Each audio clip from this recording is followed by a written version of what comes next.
Hello once again. If you can hear me, clap once. I'm doing that cliche intro. If you can see me, clap twice.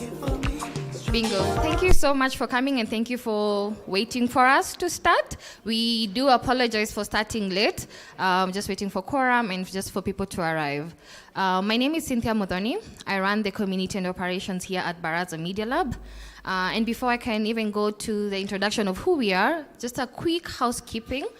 If you'd like to use the washrooms, they're just right outside next to the lift. The ladies are on the right and the gents are on the left. If you'd like to pick a phone call, we have 2 phone booths at the farthest end, so you don't need to interrupt the session or just walk out, so you can always just go at the booth. Okay. A little bit about Baraza Media Lab is we are a co-creation hub for the media and creative space, industry, and we exist to create a space for collaboration, partnership, and networking for the industry. And we do this by running different programs, events, research, and community building. We run on a membership basis, and if you'd like to know more about what you do, how we do it, I'm going to be around, and some of my colleagues are around. All right, so I'd like to introduce our moderator for the day. Just allow me to read a quick bio. So our moderator is a storyteller from Lutonyi village in Kakamega, where apparently he has a Simba with no TV. Apparently Simbas have TV. He's a multidisciplinary creative. He has written and worked with leading magazines and international media houses, including The Standard, the Royal Media Services, The Nation, Business Daily, Amref Africa, Debunk, The New Yorker, and Love Matters Africa, that is in Kenya, Nigeria. He writes the Saturday Nation's Man Talk column, Business Daily's Weekend with the CEO column, and Sunday Nation's The Arena column. He's a Facebook certified DMA and a Facebook certified CM. I need to know the introduction. Yeah. In 2020, he was awarded the International Youth Volunteer of the Year Award by Volunteer Involving Organization, VIO Society, in conjunction with the Ministry of Labor and Social Services.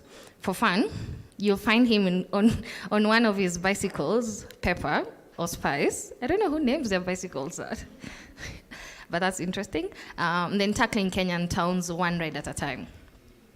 He is in support of a group for dry jokes, where they meet once in a month in a secret location, to crack ribs before roasting the said ribs.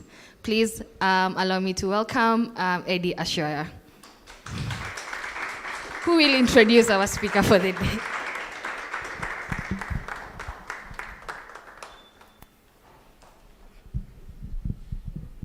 Hi guys. Hi. Are you feeling irate? Yes. Cynthia has destroyed my dad joke at the end. So I'll just say it again. I'm in a support group for dry jokes. So we meet once a month in a secret location. Please laugh because of the cameras. Just try. So today we are going to have a good discussion. We have Adele, Onyango. We are going to do podcasting. I'm guessing most of us guys here are maybe into podcasting, or we're trying to wade our way through the waters. So we're going to have a fun conversation. I hope you have your questions. I'm going to try my best to give you enough time to ask the questions. I will not hog the conversation. Adele is going to be fun. We've cracked some jokes in there. So guys, please be interactive, be happy, and make sure you interact with everyone. I'm going to read her bio, just one, because after all, we are going to talk mostly about it. And so Adele Onyango is an African woman who is the founder of the award-winning digital media platform, Legally Clueless Africa. She has gained international recognition for her efforts to empower African women. She has been celebrated as one of MyPa's Top 100 Africans 2020, Facebook's 2019 Icons of Change, Africa Youth Awards 100 Most Influential Young Africans for 2019, and OK's Africa 100 Extraordinary African Women for 2018, as well as BBC's 100 Inspirational and Innovative Women in the World for 2017. She has over 10 years experience in the radio industry, working as a radio presenter on 1FM and Kiss 100. In 2019, she founded Legally Clueless Africa, a platform that amplifies African stories through its audio podcasts, video series, and tour series. Legally Clueless, it also upskills Africans through its digital content workshops, as well as promotes its members' wellness through international events. I'd like you to put your hands together. I promise I'll not be using cliches tonight, but for tonight, put your hands together and welcome Adele.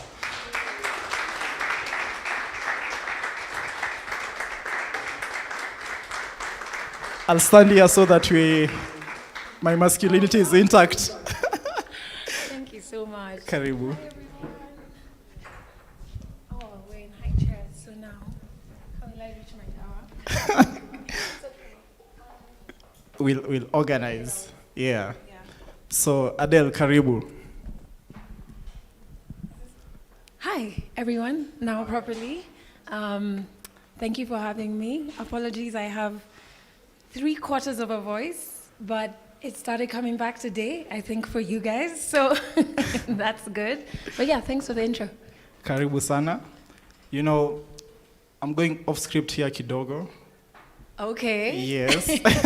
So, the other day I saw you tweeted something about a lot of people are not still, right? Yeah. And we are always in a hurry to do something, to react, to give our opinion. But even before we dive into that, a lot of people want to ask where Adele is, who Adele is, but not many people ask, how is Adele? So, Yeah. how is Adele? Oh my God, that's true. This is probably like the first on-stage interaction where somebody has asked me how I am. I'm good today. Yeah. I've had a series of really bad days, and I was just like, oh my goodness. And then I felt sick in between the bad days, so I was like, but today has been so good, and I've been so blessed to see today, and I think every morning when I wake up, if I can't be grateful for waking up, because there are days where you're just like, oh no, I try and look for something to be grateful for. But today was one of those days when I woke up, I was like, okay, this is good. Like, the world isn't so bad, and I'm glad I got a chance to see. So today I'm good. Yeah. Yesterday, I may have given a different answer. I'll ask you one question before we go into the profile questions.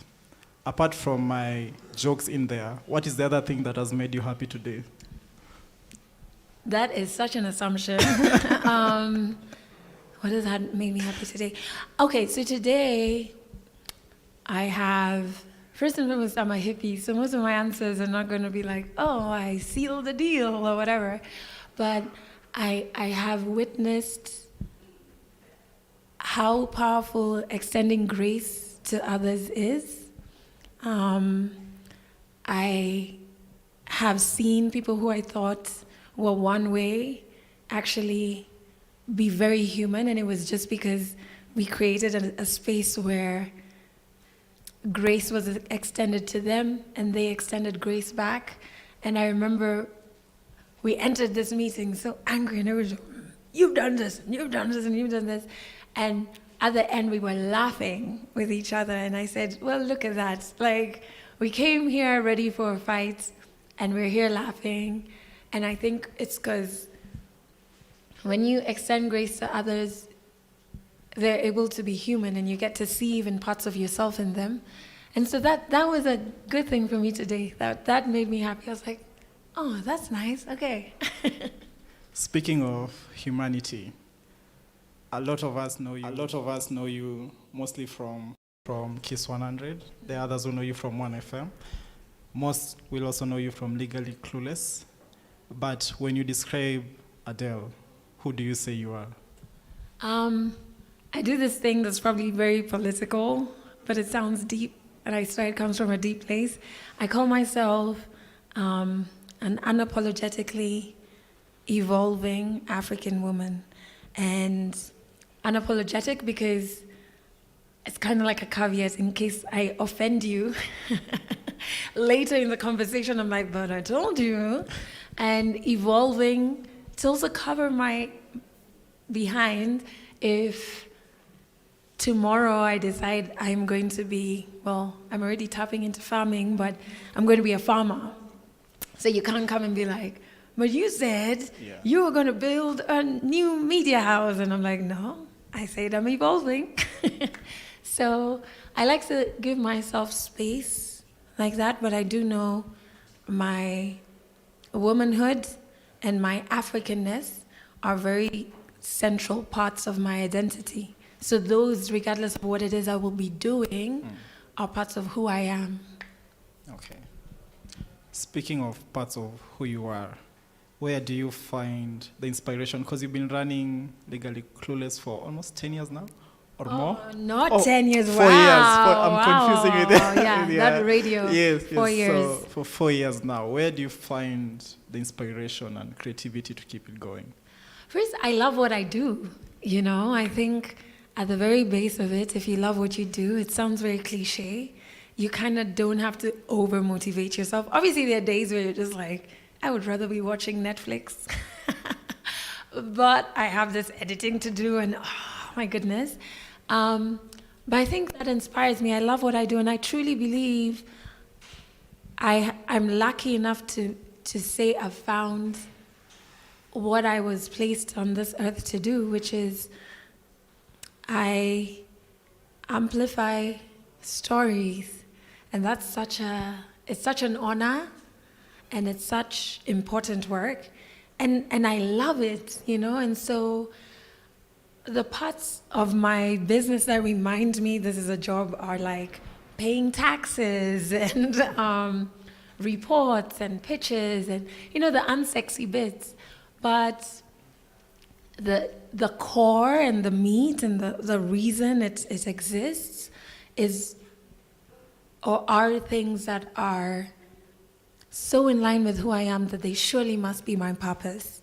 And so I don't need external inspiration. I don't actually even need someone to be like, you can do it, go record that. I never have somebody who's like, record that episode, you can do it, girl. No, because I'm like, it's what I'm here to do. It's part of my purpose. And once you tap into your purpose, and I say I'm lucky because it's hard to find what your purpose is. Some people find it many years later in their life. But once you find it, I don't think you need any push or anyone else needling you. It comes from within. Yeah.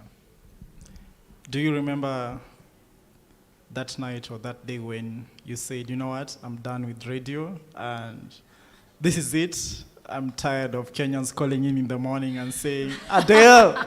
No, they'd say Adele. Adele! It's Yeah, like, they're oh here. my They're goodness, here. if my mom could hear you guys. So thank you for... Her new name is Adele, guys. Oh my goodness. So Adele, do you remember that night when you said, this is it, I'm done with radio? And when we were talking, you told me you did not really have a plan to start a podcast. Yeah. So could you run us through that journey in a nutshell? First, it wasn't a night. It was more like 4 years. So 4 years worth of nights. So I got into radio when I was 20. And by the time I left, I was 30. So I was two different people. 20 to 26-year-old me was very like celebrities, music. I go to work dressed as I want. I used to go to work in booty shorts, you know, like I was just like living the life, you know, and I got the job before I graduated. So now I have money and it's great. But towards 26, I'm like, so purpose and fulfillment, and I can do this show in my sleep. And then you start to see fundamental issues with how legacy media houses are run in this country. And I think my first reaction was to be like, the activist in me, I'm like, I'm gonna change it. And you go in, you're like, open doors in management, and like, we need to do, dun, dun, dun. This is the strategy I think we need to do. It's worked here. And I think I just got so tired, you know? I realized it wasn't fulfilling. I wasn't interviewing people I cared about. And even when it was people I cared about, because I was at a pop station, we had decided what about you we cared about. So I didn't even get to know your life story, you know? I just hated my job. I think many people can really, if you aren't here with your boss, but if your boss is here, like, I can't relate. I love it. You are awesome. Go boss. But I hated my job, and I hated that I was wasting my life, and I kept telling myself, oh my God, like, you could die tomorrow, and you'll have died having worked at this place that you really hate, so you're wasting time. But because I'd done it for at that time, not 10 years, 6, 7 years, when I first started having the thoughts, that I was like, so what else am I good at? Like, okay, so you hate your job, and then, you hate the traditional media space, so it means you can't move from station A to go work at station B because it's going to be the same. So what are you good at? And that was like, is it called existential questions, where you're just like, what am I good at, And I remember my uncle telling me, just because you're good at something doesn't mean it's what you're meant to be doing. And I remember that unlocked so much, because then I was like, okay, so maybe I'm not meant to be doing this radio thing. And it was hell. Because first, it's hell anytime you want to leave a job that you've been at for a while or whatever. But not only do I have that hell, but I have to, when the microphones go on every morning at 6 a.m., I have to be like, good morning, Kenya, this is great. And I have to listen to your problems and give you grace, or give you a break from your problems. And I can't tell you my problems. But at the end of it, I'm human, and that was really one of the most challenging years of my life. I was constantly crying. I was like, my voice was constantly going. This is the first time my voice was gone in probably like 4 years. Actually, yeah, in 4 years. Thank you, Nairobi dust. But back then it was because of anxiety and just feeling like I didn't know what I was doing. And so the up part of the story involves Beyonce. Because, me and B, we're boys like that. We hang out and, we're just chilling, and Blue is running, and so... Utaanguka kwa kichwa. So I go to... In 2018, I decide I'm definitely leaving. I need to get my finances in order, because I don't know what I'm going to do. And I've made peace with the fact that I'll probably only know what I want to do once I've made peace with this decision. So to buffer me, I need... Am I allowed to cuss?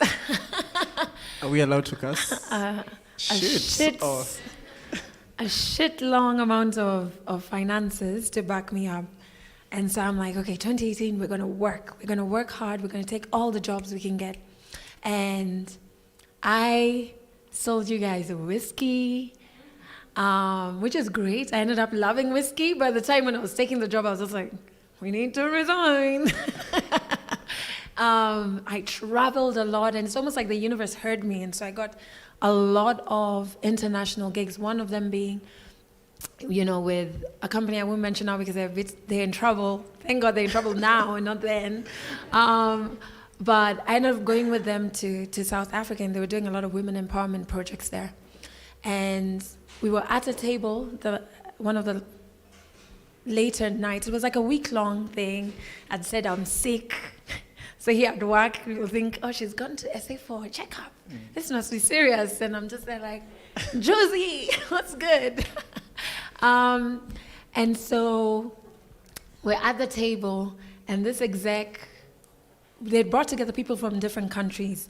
So the lady from India says, oh, I'm a radio presenter. And then I say, oh, me too. And the head of the company goes like, what? You're a radio presenter? I didn't know that. And I was like, what do you mean you don't know? Like, so why did you invite me here? And he's like, no, it's because of the women empowerment stuff he did. And it hit me that this little chapter in my life, I had expanded it to be all I am and all I'll ever be and all anyone ever sees when they look at me. And I was like, so I'm gonna be okay, because these guys didn't know I'm on radio.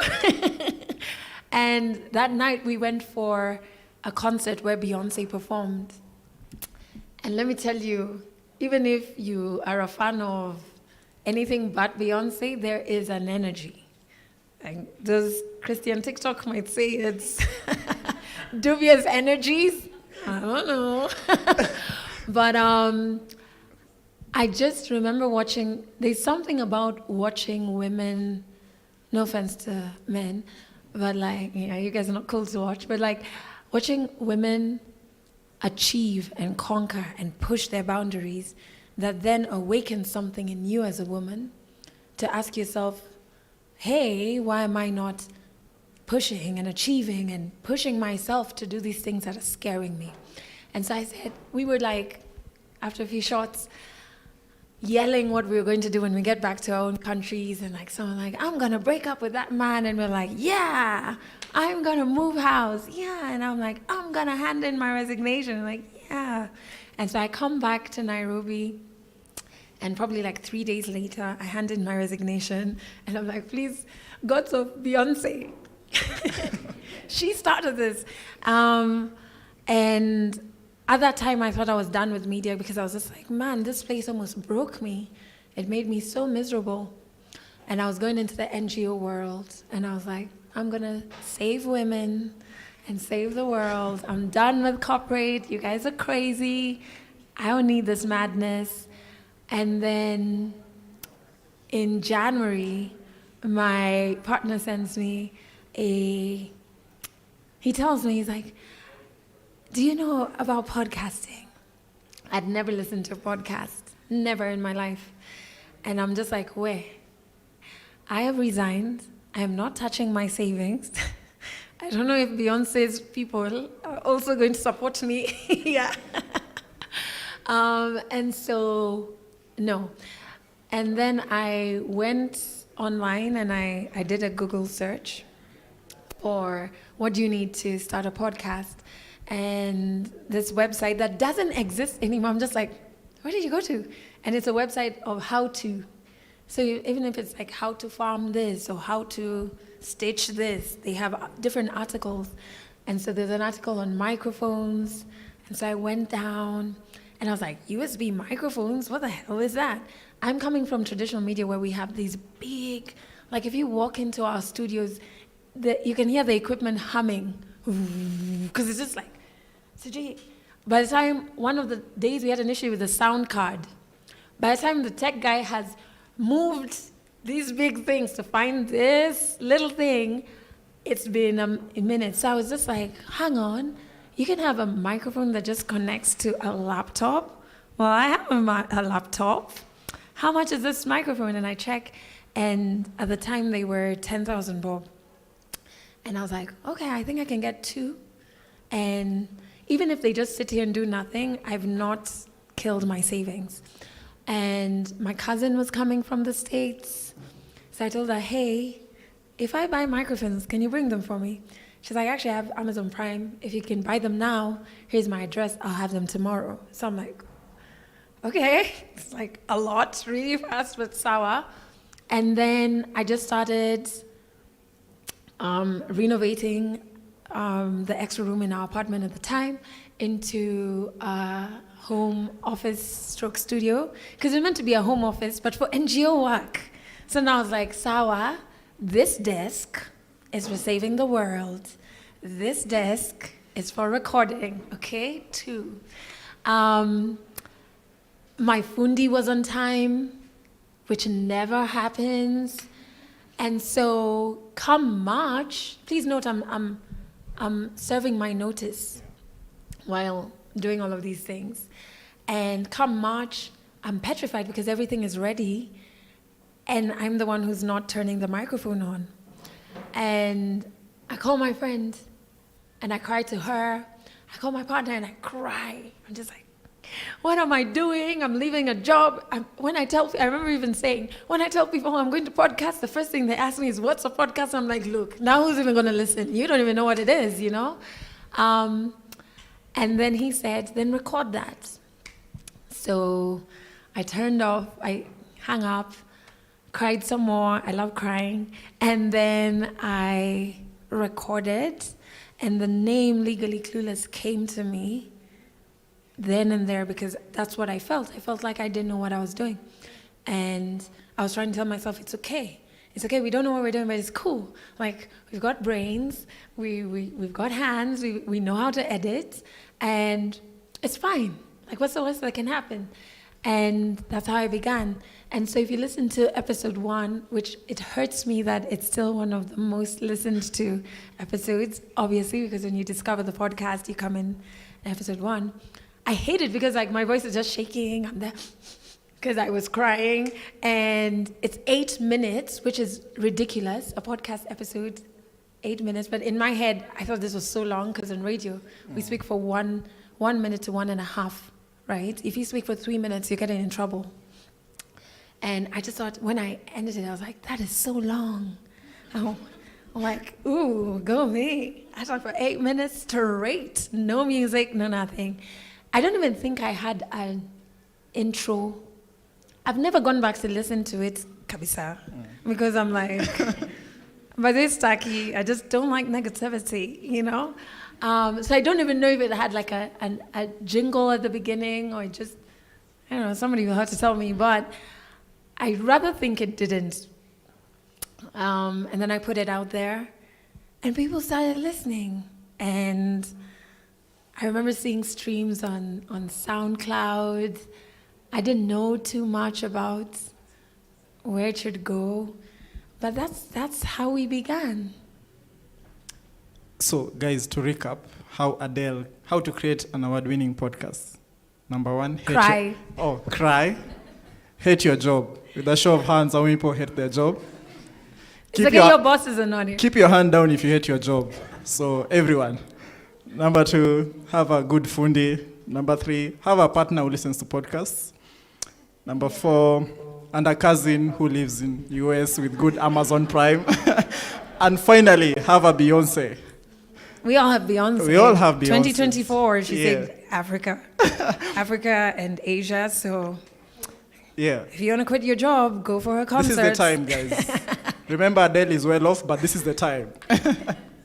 So, away from the jokes, and we were talking there in the room about how everyone is a brand nowadays. You know, I meet Ndogo and he tells me, I can't drink tea because it's not good for my brand. Oh, wow. Yeah, I can't do this because it's not good for my brand.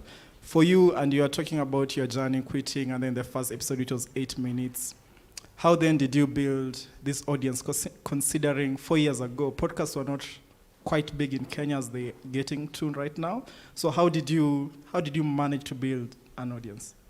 So I think, I don't know, this brand thing, I know it started off from a good place, but I just think you can easily forget that you're human. And if you look at brands even like, let's say, Safaricom or any top-tier corporate company, right?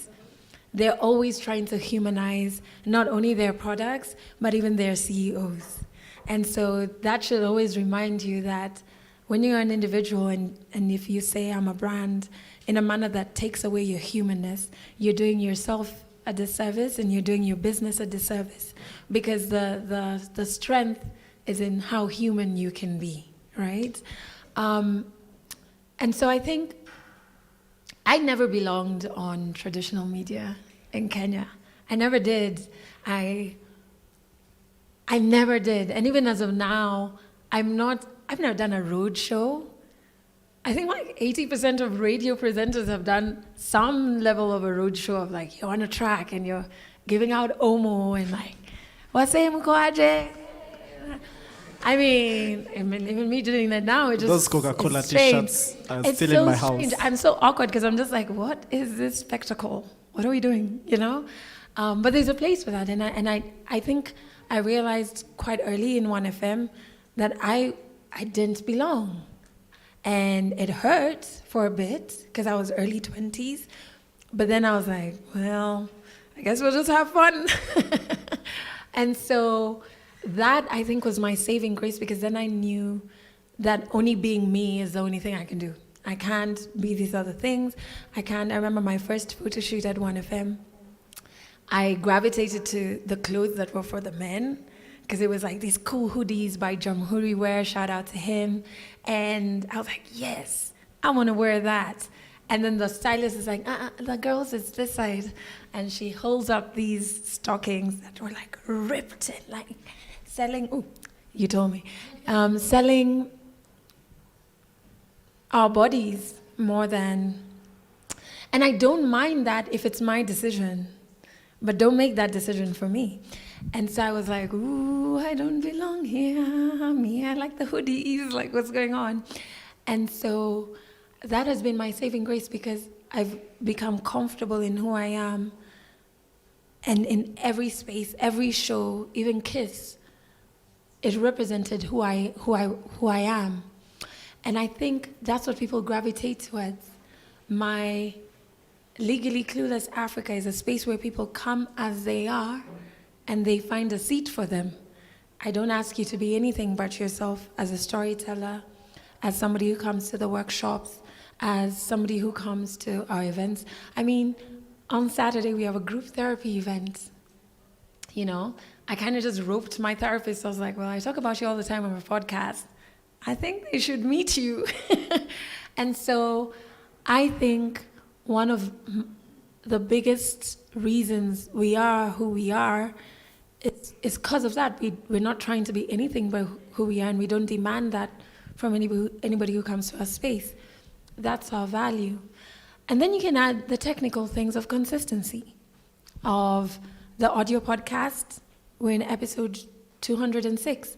And that means 206 weeks ago, and we're weekly, was when I was still at KISS, you know? And we've never missed an episode. And I don't say it as we just put out any episode.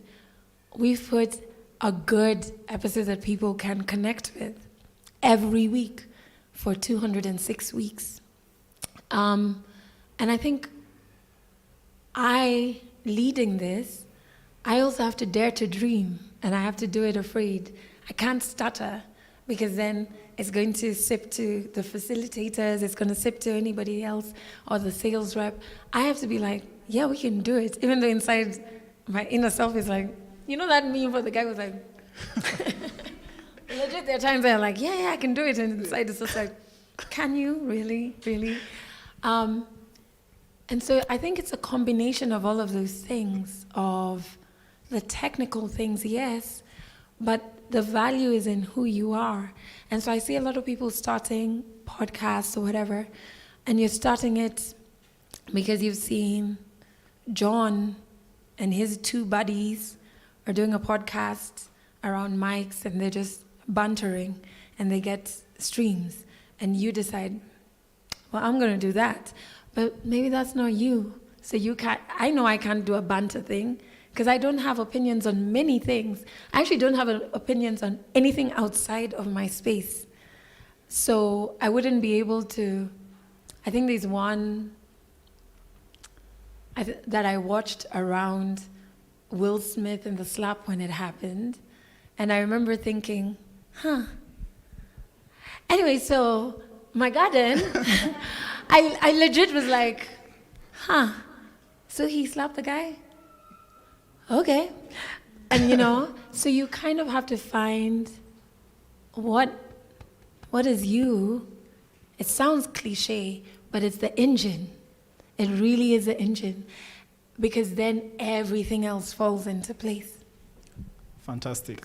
I went to therapy once, and the therapist told me something that changed my perspective about we never check into relationships. So are you guys having fun? Let me see if this relationship is working. Are you guys having fun? Are you learning? Sometimes labda uliachwa na ujui. You go there on Facebook, you see add friend, you're like, what? Yeah. So Adele. Why did I share this? My mom is probably rolling in her grave, because my full name is Adelaide. It has a silent E at the end. All of my primary school teachers used to call me Adelaide. So my mom went and added Adele because of that. She was like, but also added the silent E at the end. And so all the teachers were like, Adele. And she was just like, you know what, I tried, but it's not working. Fantastic. So I think we even jumped the gun. Before we talked about audience, we should have talked about what's more even important, which is the content. And I do know, like you said, many podcasts, especially Kenyan podcasts, they tend to veer towards bantering. And for you, how do you identify a good story? Because, you know, everyone has a story, right? And everyone, if you invite me today to your podcast, I'll come with a story. Whether it's a good story or fun story, I'm able to, even, doesn't have to be me, but anyone else, they're able to work within the parameters that you've set. So how then do you identify a true story, and how do you make sure that these people are not lying to you? Because you've said you had over 200 episodes. That's not kidogo. How do you identify these stories? So how I find, first I think everybody has a story, and every person's story is great. It's not just good. Because we're not in the business of sensationalized stories. So it's not going to be, I can't believe I found out that he has 10 other wives or something. You know what I mean? Like, where then you're like, ooh, who is he? You know? It's not sensationalized. And anything you find in terms of the title of episodes is what you will find in the episode. So it's never, so like, unless he really did have 10 wives, then I'm like, bro, he did. So for example, this week's episode is called Aloe Vera, and the reason this is in a part 2. And so aloe vera, because throughout the recording, I was gargling aloe vera in water to ensure my voice makes it through the recording. And it wasn't a part 2 because unfortunately something happened and we lost the part 2 that was meant to run that week. And so I was like, aloe vera, and the reason this is in the part 2, and that was the episode. So that's one. We don't sensationalize. And I honor every storyteller. I don't cut out bits and like change. You know, in editing, you really have a power.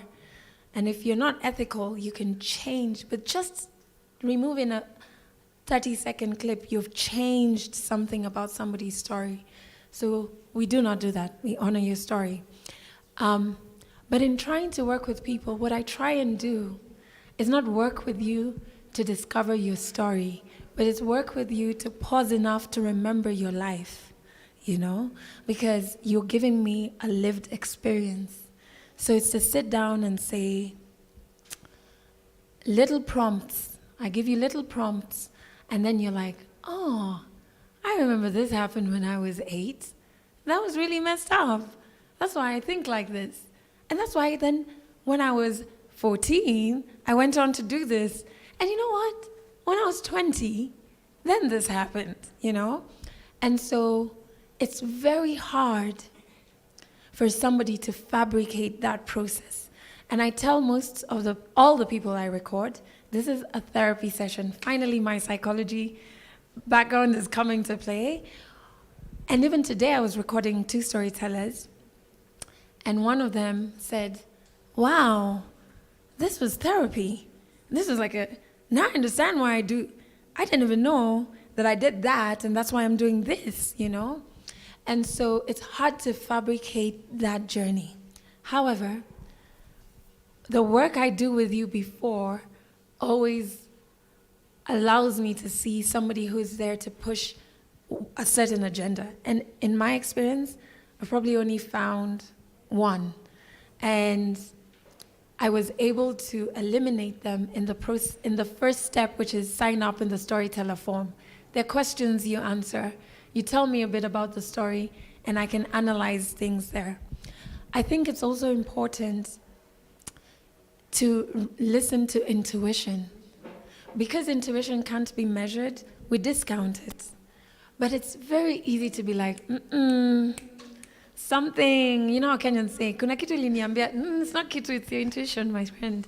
And I rely on that as well. So I have tools, like the forms and the work that I sit and do with you.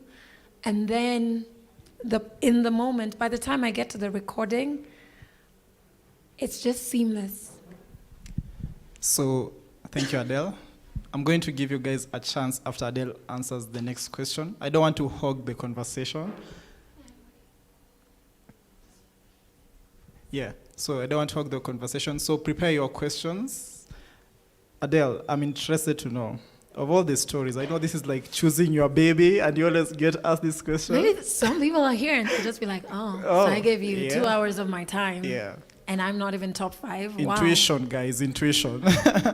Which is the story that, has lived with you? It doesn't have to be your best, but the one that lives with you till today. Oh my God, there's so many. You say that so that's one. And we don't have time for all of them in case they're watching. Oh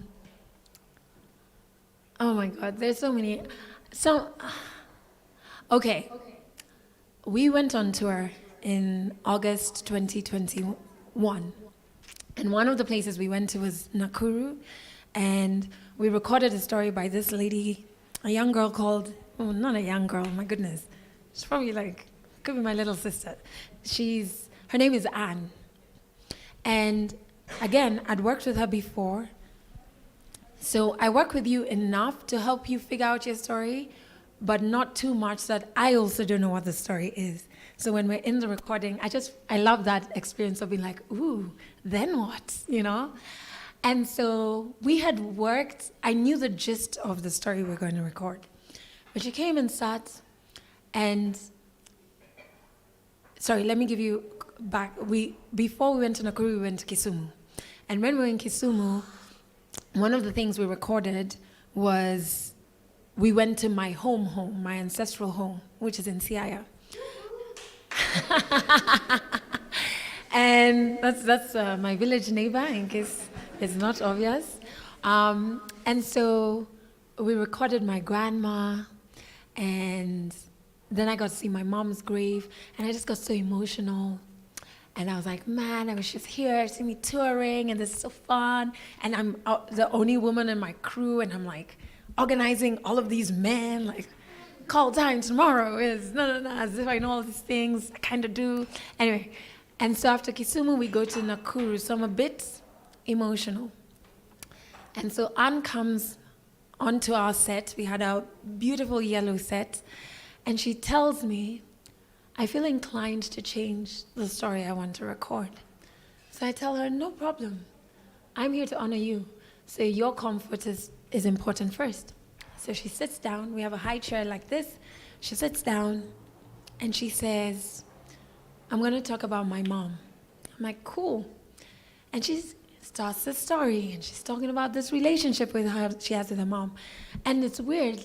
The things she's saying she does with her mom, I'm like, oh, I used to do that with my mom. How cool.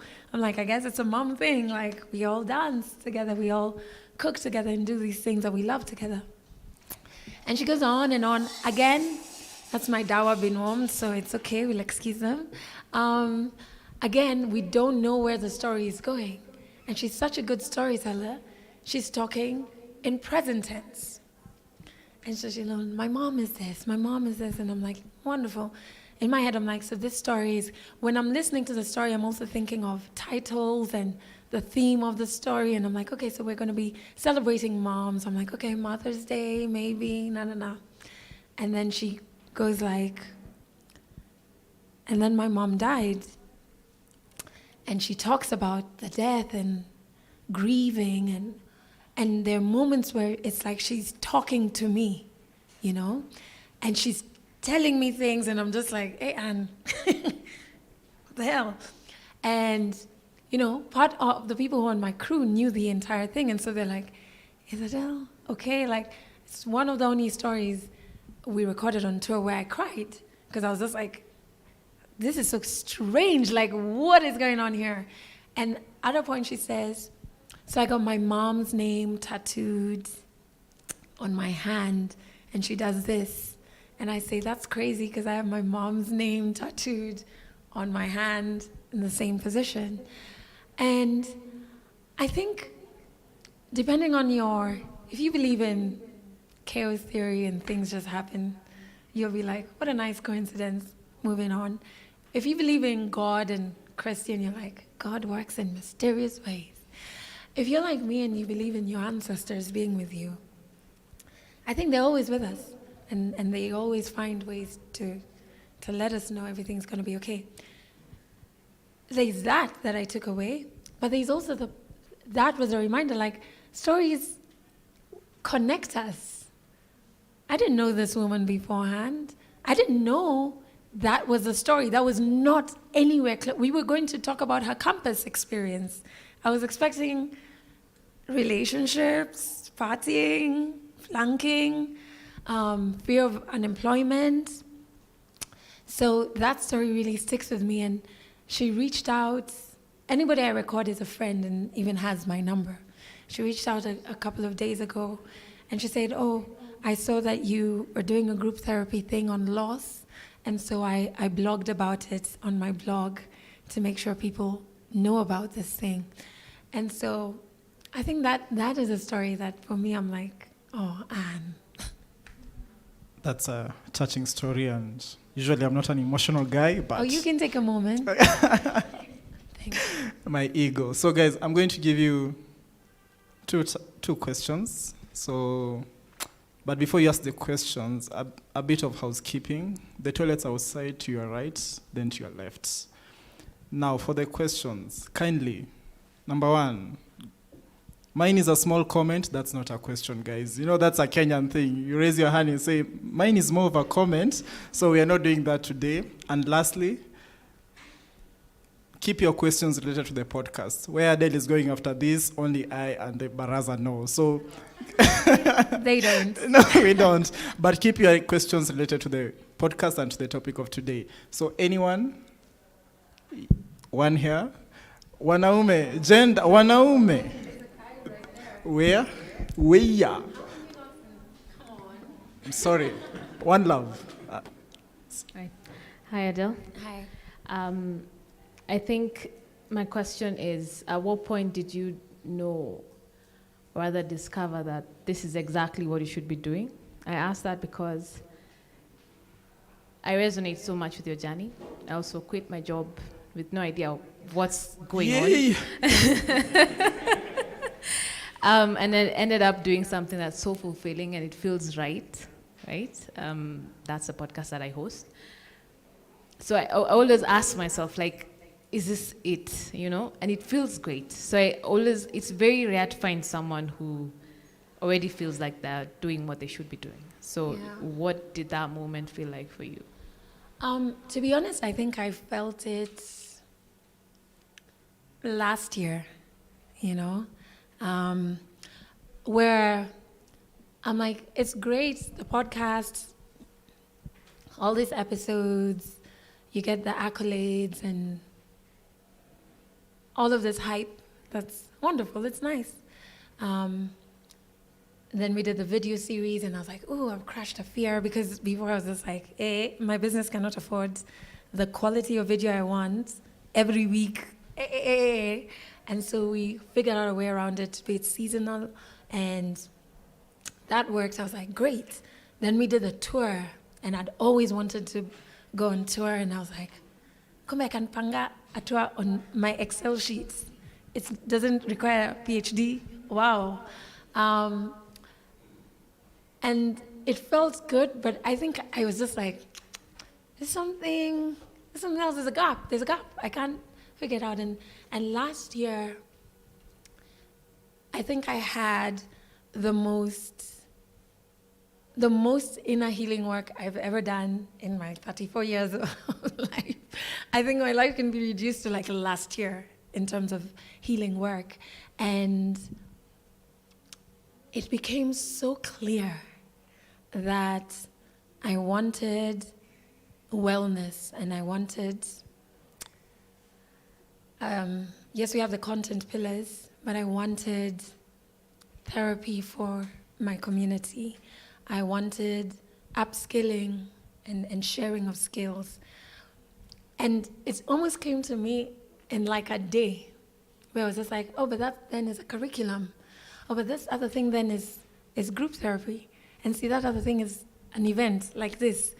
And then I was like, oh, okay, it's that. And once I had written it, because I write, and I'd written it down, I remember saying, yup, for the next 5 years, this is what my focus is going to be, and it feels right, even when it's challenging. Our first event was a yoga event, and some people think yoga is demonic, or so you have to do the work without rolling your eyes of like, no, friend, you have to do that. So it's hard, and I just felt like this was not going to be sustainable because that event didn't go how I wanted it to go. But even then I was like, so we'll do another one, and we'll do another one, and we'll keep doing another one until they get it, And so it was last year that it hit me. And it's almost like it is what it is, but when you know, and there's so much conviction, you're just like, yep, I'm doing this. I can sum it up in a sentence. And now you start doing all the other things of like, okay, business strategy, the yucky, boring things, like business strategy. Carrie, do you know me? Okay, like,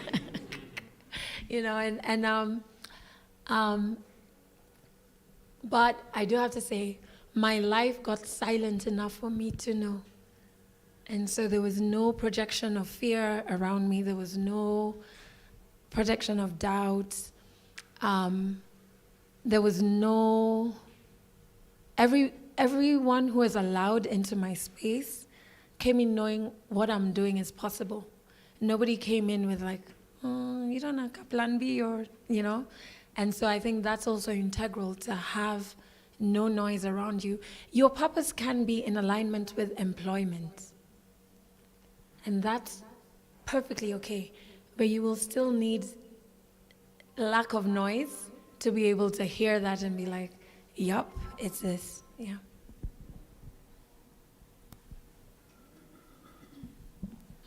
Good evening, guys. So Adele, I have 2 questions. The first question, I'll highlight your episodes during, I think it was 2019-2020. You sort of had a deal with Trace Music Africa, where some of your episodes were being aired, or maybe they're being played. So as a podcaster, maybe I as a storyteller, or maybe among us all, maybe you have our podcast that will also want to pitch maybe to potential radio stations, or maybe other clientele, in this case, maybe organizations. Can you maybe take us through maybe the pitching process? Suppose maybe I have an idea, maybe for Baraza or any other organization, that is, how can I maybe pitch it, and then the nitty-gritties that evolve around it. And then the second question is regarding the Moth. Last year, the Catholic University, you were hosting it. And so I'd like to know, maybe as a storyteller, one, are you part of the program, the Moth storytelling program, and how did it come to be, and can you also be part of it? Thank you. Thank you for the... I was smiling because I love the Moth. They're like... And I get that question. I'll start with the second question first. I get that question a lot because we really are family, but I'm not an employee. I met the Moth in 2018. Remember when I said, I'm like, okay, I'm really leaving my job. And so I was saying yes to any opportunity that seemed like it was going to upskill me. And at the time, one of the engagements I'd gotten was with Goalkeepers, which is a conference by the Gates Foundation. And the Gates Foundation are one of the funders of the Moth. And so they circulated, oh, there's this workshop on storytelling, blah, blah, blah. And I was like, let me just see, I'm about to be jobless. So let me sign up.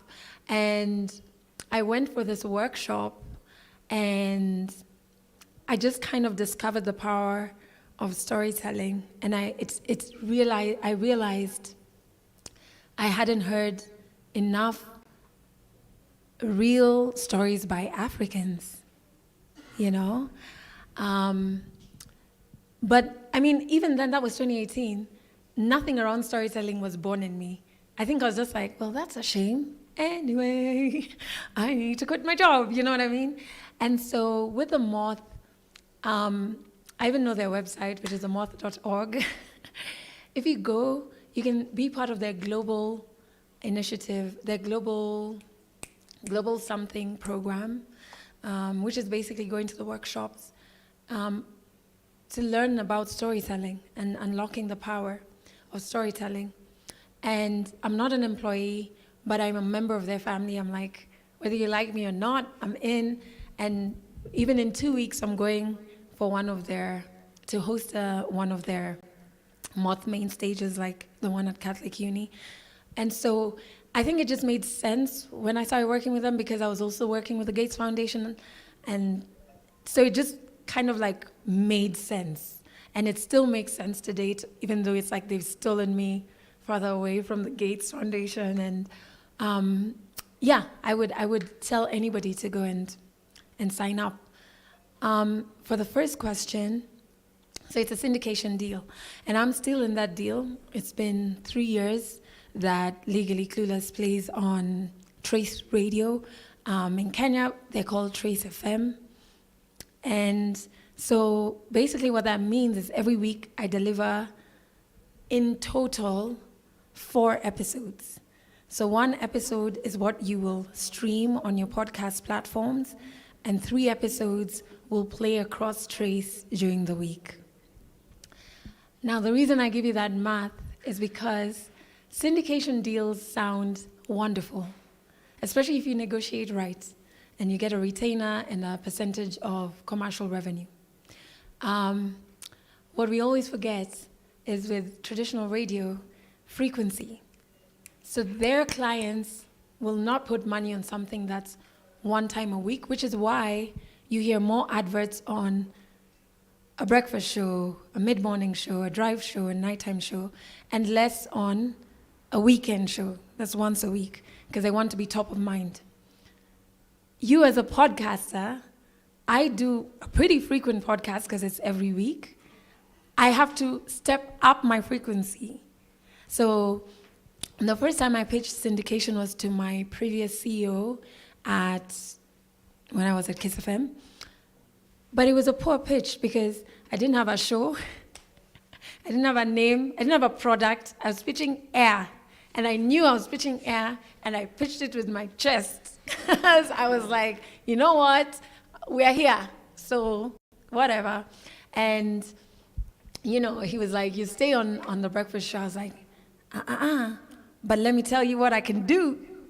I was like, listen, let me stop being an employee of yours, because when you have an employee, man, you have to pay as you earn, all these things, healthcare, Let me give you shows. You don't have to even care about where I'm producing them. Me, I'll just come and deliver. So I'm still on air, but I'm less of a headache. And then when we get commercial revenue, we sit and we talk. I'm like, aren't you hearing this is a Tamu deal? He's like, that's good, but I'll handle all your production costs, and I won't own that show that you want to make. But you stay on my breakfast show. I'm like, no, you're not hearing. The problem is, I don't want to stay, And, we had back and forth, and I learned so much. I have so much love for him. And he will send me articles on podcasting, and it didn't work, because I was pitching air. It was a weak pitch. The second pitch, they ghosted me. This time I had a show. This time I had maybe like 30-something episodes. And the reason I knew syndication is I used to listen. I hated my job for so long. I'd fantasize over this guy, Rick Dees. I'm like, this guy. He doesn't have to come to a studio. He's just there in the States. He's just chilling. And then he just records this thing. And then he's on radio around the world.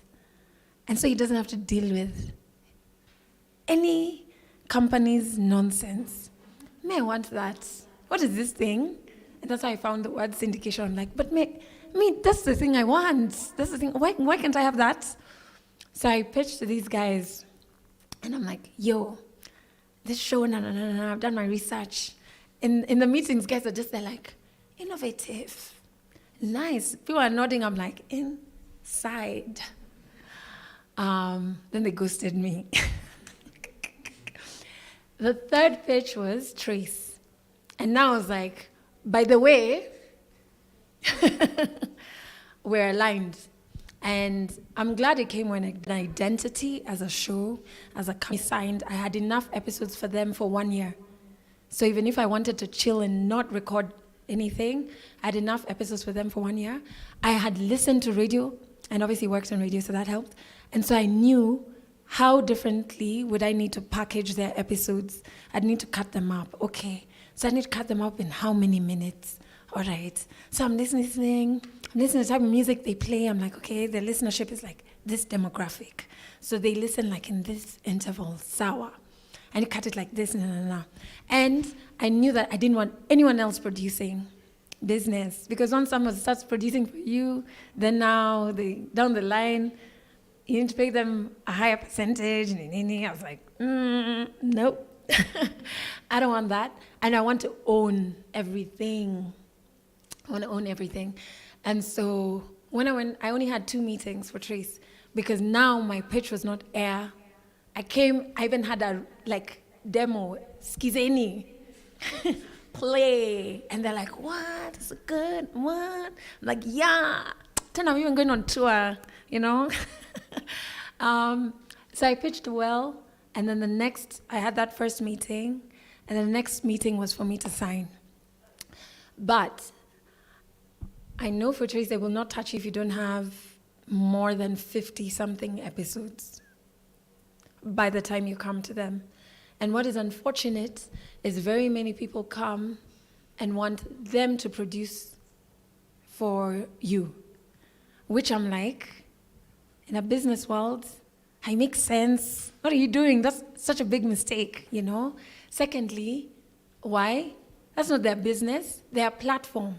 So it's like, and there are platforms that do it out of their own volition to bring you on. So let's say AfriPods, you can now edit on it, right? So there are platforms that have some goodwill. But it's like you're going to AfriPods, edit, and then you're like, come into my house and then hit publish for me, because I'm me, you know what I mean? It doesn't work like that. So you have to have the product in a sustainable way. You have to understand radio, so you listen, you sit with people who get it, because how do you pitch to something you don't know, And then your content has to be sustainable. So by the time I've been in contract with them for 3 years, I hardly step into the Trace offices. When I come, they're like, why do you forget us? Kani kuna shida or whatever. It's because I don't have to. Once we sign, I know my job. I know by this time you get to your episodes. That's it, And so syndication is possible, but it's wonderful. But dude, it's work. Even when I'm traveling in 2 weeks. I'm already tetemekaing now because it means next week I have double the production shifts I usually have. And the number one person I always worry about is Trace because they need 3. Yeah. Thank you. When you're talking about that journey, it reminded me of Kenyan relationships. So the first time... That's not a good thing. The first time you don't have a product, so I ask you, what are you bringing to the table? You have no idea. Then the second time, you're actually bringing some to the table, but I'm in between jobs, in between careers, you just ghosted. In between relationships. Yeah. So it's not the right time. And then finally now you meet the right person. But it's a good thing you brought up monetization because other than for those who are just starting out on their podcast journey, you having been there for the last 4 years, you learned a thing or two about how to make money. So what are the avenues you think for younger podcasters they could think about? And, just how should they think about them? Because I like the thing you said about, you're going to Trace with less than 50 episodes. So maybe just a direction for them. So first, caveat, excuse me, business is not easy. And it doesn't come naturally to everyone, but I've always been inclined to business. So from primary school, I had a business. I was selling bookmarks. I didn't draw well. I had outsourced. And one of my primary school friends keeps telling me, you owe me money. Because I wouldn't tell you. I'd just be like, just draw this. Sawa, bring. You, Ebu, color like this. Haya, bring. Then I disappear. I come back with lollipops for everyone I was throwing. So I love business, and I think maybe that was part of the discomfort of being in an employment, because I think my mind was just not for that space. So the first thing is to approach your product or your entity or your show, whatever, as a business. Okay? And business is not bad. Many people think when we are creators or creators of things, we think thinking about the business means I'm selling out. No, bro. It just means you're trying to build a sustainable entity. There's nothing wrong with that. So I think the first thing is to change your mindset about business, and then switch it on and read about business and sit down with people running businesses. Some of the people who impact me in business and teach me about business are farmers who don't even understand what is a podcast. They don't even know, what do you do really? They're just like, we just see, we don't really know. So you need to sit with people if you don't have a natural understanding, or like, even if you do, learn from all business spaces. I think that's so important, because then you start understanding, oh, okay, this can work for mine like this. That's one. Number two, we're not in a traditional field. So why the hell are we trying to make it traditional? Like, I've been in traditional, it sucks. That's not what I want for the new media space. I want us to be able to develop business revenue models that are unique to your content. And I've done it. Like, that's what I've done.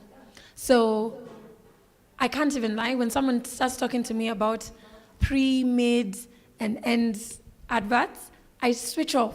I'm just like, miss, I'm not listening to that. That's not a model that works for me. It interrupts the flow of my episode, and the value for that interruption is not high enough for me to even pay you any attention to that.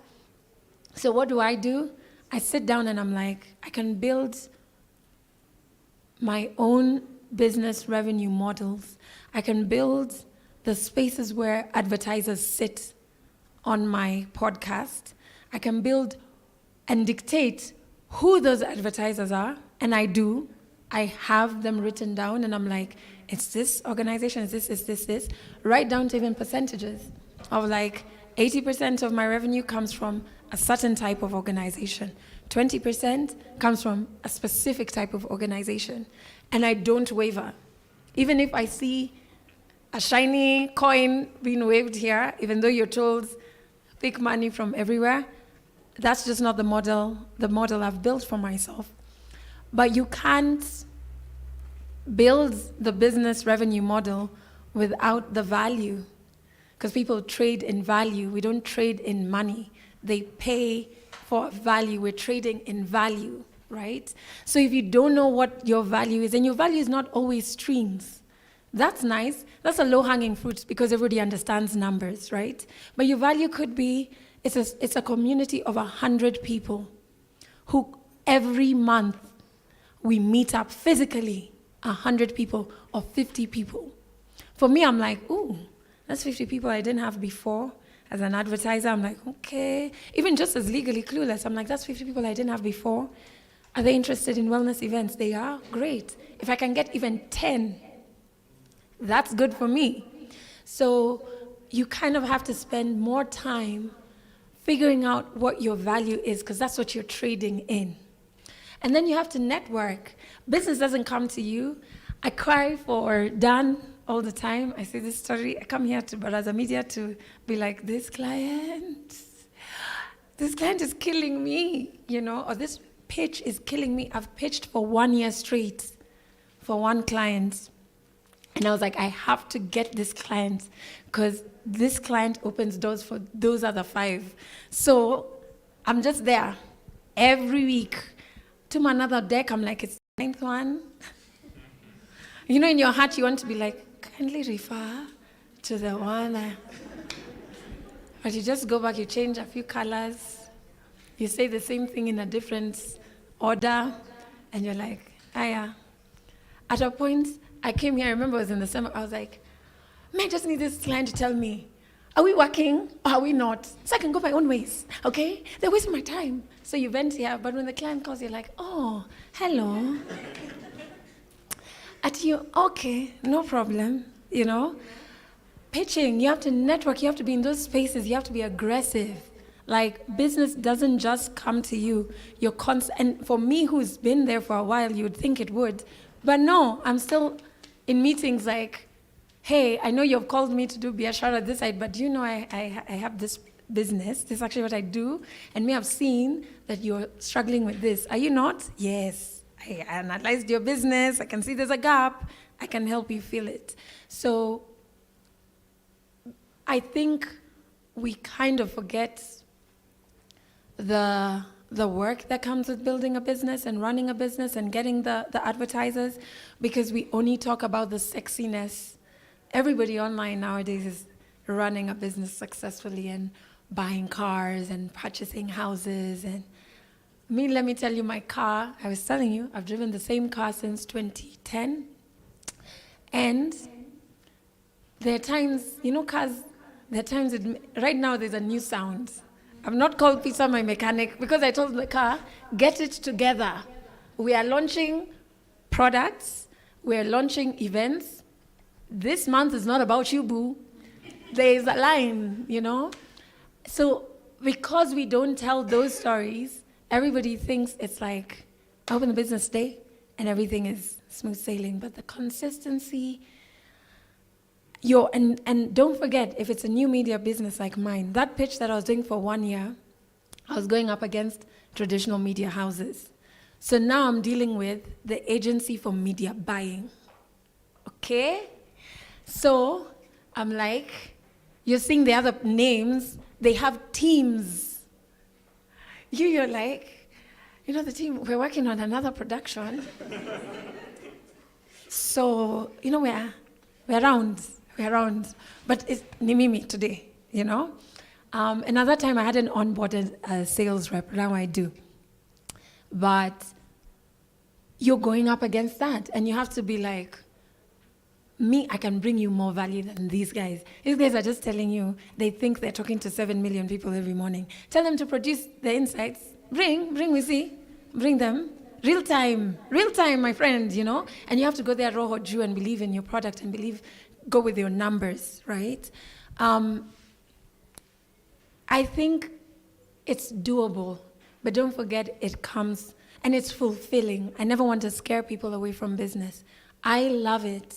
I love it so much. I love the thrill of pitching. I get excited when I'm going for a pitch. I'm just like, ooh, are they ready? I don't think they are. And I go through when I feel like, oh, we didn't get it. So I'm like, oh man. But then in the morning, I'm like, who's the other person we were? Bring that proposal that was for that guy. Bring it. Change names. It's now for that guy, you know? And so you kind of have to remember that it comes with a lot of work. And when the money starts coming in, put back money into your business, because at the end of the day, you're trying to build a sustainable entity. So guys, do not feel guilty for using that PPT to send. Send to all. But don't send. Yeah. You're sending to Baraza. Alafu, you've left legally clueless that way. Yeah. Don't do that. Adele, I didn't tell you this, but the story that you talk about your car over 10 years now, I also have a pair of shoes. But it's because I wear it once a month. Now, there's something, when you talk about hindsight and learning things that you learned today, you wish you knew back. For you, what is that one thing that you know today that if you had to go back would really help you? Oh, that I was going to be okay. You know, I trust in the universe's timing, and resigning 4 years after I wanted to still worked out. And I think I was mature enough. After 4 years, I was a bit calmer and whatever. But I wish I knew that everything, I always say, everything both beautiful and terrifying is happening for your good. And so I go to those words now, in hindsight, like now I go to those words. So like when I'm having a bad set of days, or a pitch hasn't come through, or something has happened that's related to the business or whatever, I'm always like, you know what? This is terrifying, but it's happening for my good. It's happening for my good.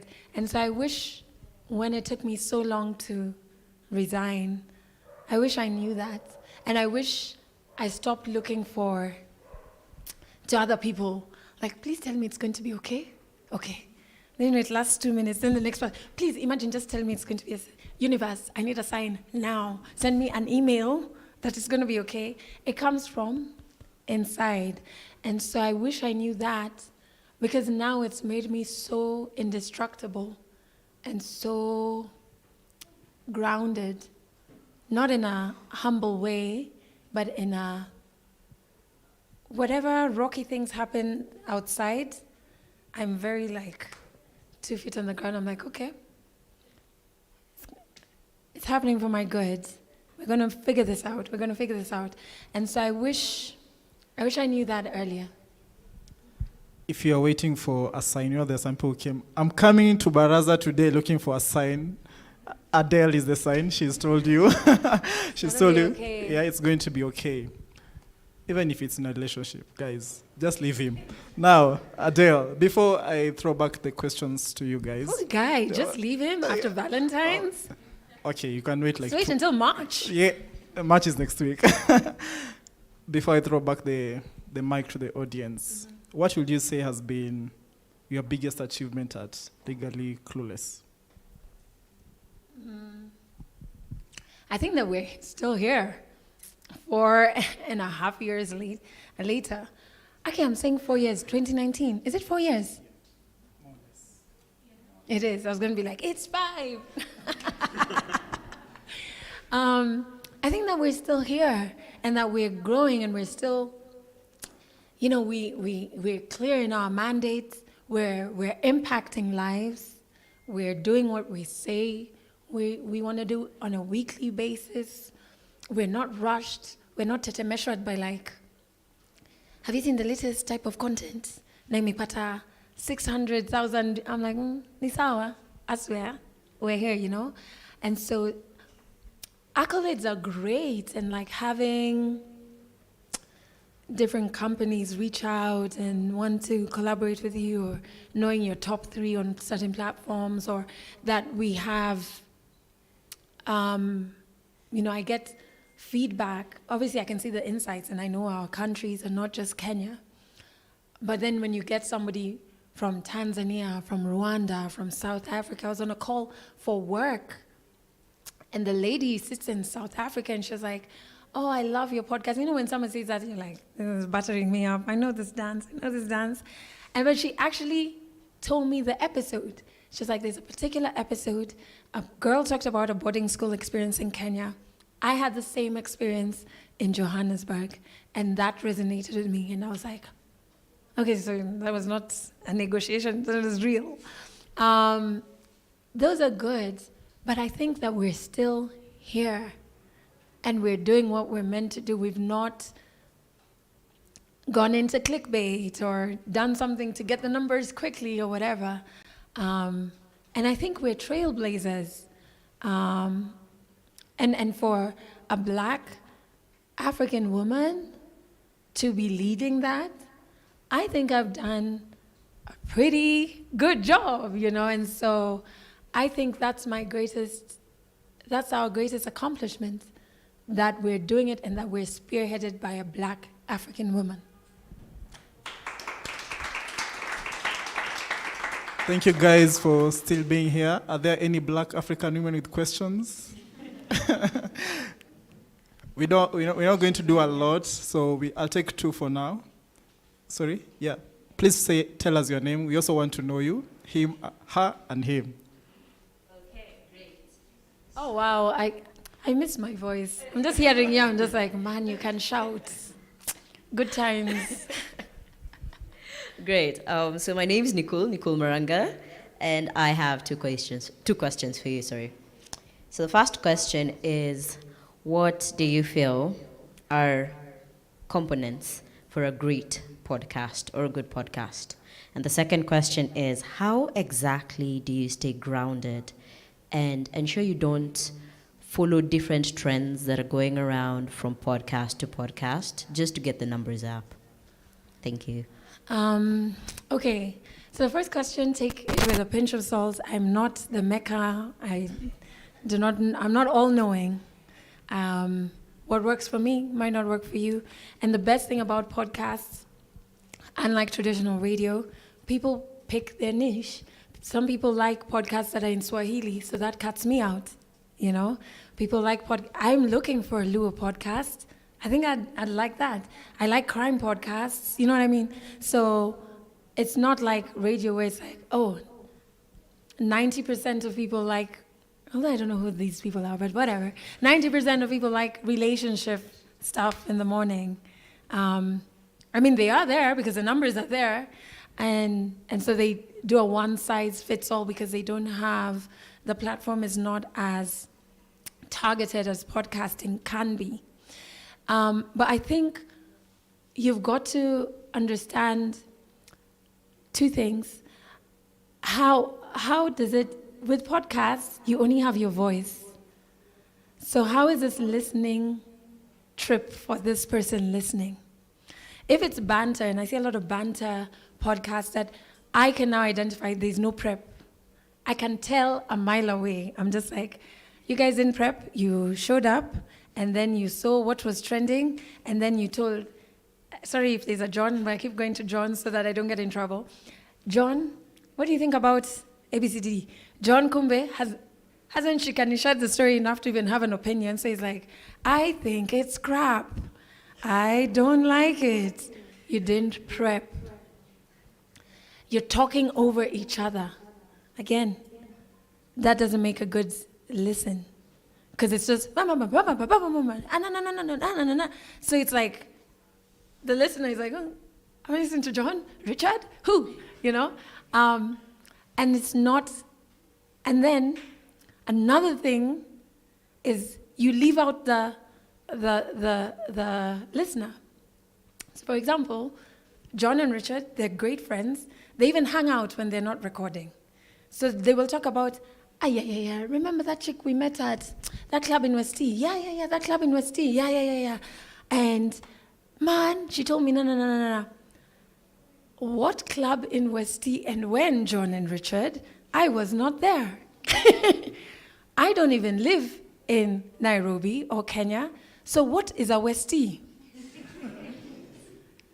Honestly, that's just communication, right? For me to communicate to you, you've got to understand 100% what I'm, right? So there's that. I think a lot of podcasts that have start as friends or whatever, you end up living out the most important person, who's the audience. And you will never listen to something that makes you feel left out for long. Even in rooms. If you're in again, then you're like, hey, Ikai, you're gone. Same thing with a podcast. Another thing is like, you've got to know your audience. So when you start off, you know your desired audience. You know, you've done work in building your sustainable content. And then you say, this content, may I want to talk to Africans in the diaspora on this specific continent. Those who identify as female would be great. That's who I want. Those who are between 18 and 25 who are in uni. But then there's a spillover for those who have just left uni and started working and are still in the diaspora, 25 to 35. And then the other tier could be their folks, because they're there. So then you're like, sawa, I'm talking. every topic you pick, you even give that person, since we said we want them to be a female identifying person, so let's call her Nyambura. So then we say, any topic, we look and we see, okay, it's the topic of, is it Ruto, his wife, who said that we're going to have rain in 2 weeks? His wife. Someone. It's one family. Yeah. As a unit. As a unit. So that's trending. Then you go back and you say, will Nyambura care about rain in Kenya? No. No.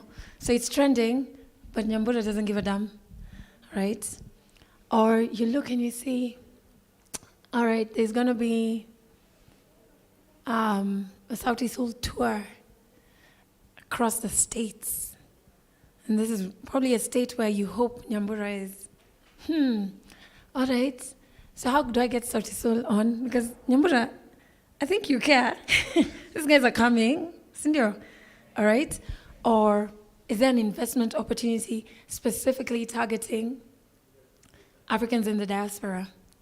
Is there a product about sending money home? Right? Nyambura should care about that. Or even how money gets sent to her. That I think she'll really care about, right? So you kind of have to do that work. And when I say prep, you take your desired content through that filter. And you don't get offended when something you care about, Nyambura doesn't care about. Because that's what we do. We force. We're like, me, I care about rain. I'm a farmer. Muru, you know? Nyambura isn't, you know? So you have to go through that. And the more you do it, it's uncomfortable because it's work. It's like, oh my God, prep sheet, kill me now. But the more you do it, once you feel that prep sheet, when you go to record, it takes you 30 minutes, flat. Especially when you know, when you're even shorter, like when you're alone, and it's even more vital when you're two. Because then Richard knows he's spotlighting, pop, pop, pop. John knows, oh, okay, Richard sent me the topics, my reaction is, it's clean, it's smooth, it sounds good. The audience doesn't get left out. Your second question was? How do you stay grounded? All right. I protect myself from trends. I have a friend who laughs, because every time we talk, and he's like, see, you've seen what they've done now. I'm like, who? They've done? Who? I don't, and I make no apologies for not following up on trends, not following. There are a lot of creators I don't know about. Even on social media, there are people who I love in person. I don't follow them because I just want to remain so lost in my creative world. Staki kusikia maneno zenyu. Like, unless I come out and be like, ati umedu? Oh, ole. But for me, that helps, and more so when I'm in my creating phase. If I'm not creating a product, I can step out, I can watch local TV, I can follow local guys, because I'm not in a state of I'm creating. When I start creating, immediately mute. So when I come onto Instagram, I used to laugh, like after 5 posts, it tells me, you're up. I'm like, but I'm following 3,000 people. Where are they? So I just protect my space. I protect my mental. I protect my physical space. I don't go for all gigs. It's just, because you can feel rushed. You're only human. You can feel like, this guy talks about their relationship and amepata 100K subscribers hivi. I think that I can, but that's not me. That's probably their path. That's what they want. So I think you have to protect your space. Oh, he doesn't have a microphone? Can you shout? Here it is. All right, thank you. My name is Kevin Strandiek. 2 questions, Adele. One is on what do you read? What keeps you refreshed? how do you reboost your energy? Yeah. And the other one was centered on, I heard you mentioned a team, you onboarded a sales rep. So what's your leadership style? How do you scale that energy down? And third that just coming to my mind is 4 years, yes, those days that you're not waking up, feeling like, man, I can't do it. So across all the episodes, all episodes you've done, when did you encounter failure and how did you deal with it? Okay. Man, I hope I'm going to remember. I brought my notebook and I was taking notes. No So worries, the first I'll guide you. one The first one is on your books. what I do, yeah, and then yeah. you'll repeat. Just say the microphone so you remember the second and third. So I love poetry. I've always not fitted in. So like in primary school or whatever, or not primary, wow. In high school, when people are like, shout magazines, do you what? I'm just like, I found this Jamaican poet. And guys are just like, oh, okay. So I love a particular collection of Rumi poetry that I have. And so I read that book over and over and over and over and over. And I write poetry as well. And I garden. And I just started my flower garden. And what was so sad about the last couple of sad days I've had is I haven't had energy to water my flowers. And I was just like, go to the kitchen and I peep. I'm like, Aki poleni, I'll be back. So doing those things really, it rejuvenates me, being out in nature. It reminds me that we're connected to nature. We're not disconnected from it. We are nature in our being. And so when I come back in, I'm just like, I can write that poem, I can do this. I love traveling outside of Kenya because I feel like sometimes in any country, I think anybody, it's not that because we're an African country or developed. Are we still developing? We're middle now. I think when you're in a specific place, the problems can get a bit they can jade you. And you can be like, nothing is possible. Like, enyewe, tumelemewa. It is a wrap, you know? So I love traveling because then I see so much. I'm like, this world is so big. And remember I was telling you in the boardroom, there is an abundance of life. There's an abundance of life. Even when you think this life here in front of you is ending, kumeja, like there's a line of just waiting for you to go and tap into it. So I love traveling because of that. The second question? Your leadership style? My leadership style is very, and I get criticized for it because it's related to how I relate with people even outside of my business. I kind of like to see the good in people and see people as humans. Sometimes it works. Sometimes people are douches. And you give them grace and they just do some madness and you're just like, oh man, I thought he was nice. That's shocking. So my leadership style, because of working in a toxic work environment, I never want to have a toxic work environment. And I meet you where you are. And so I end up knowing so much about people that I work with. I know when they've had an argument with their spouse. I know when their mom said something to piss them off. And I always say, if you can't give me the 50% you normally give, because we like to say 100, bring 100%. Nobody ever brings 100% to a job.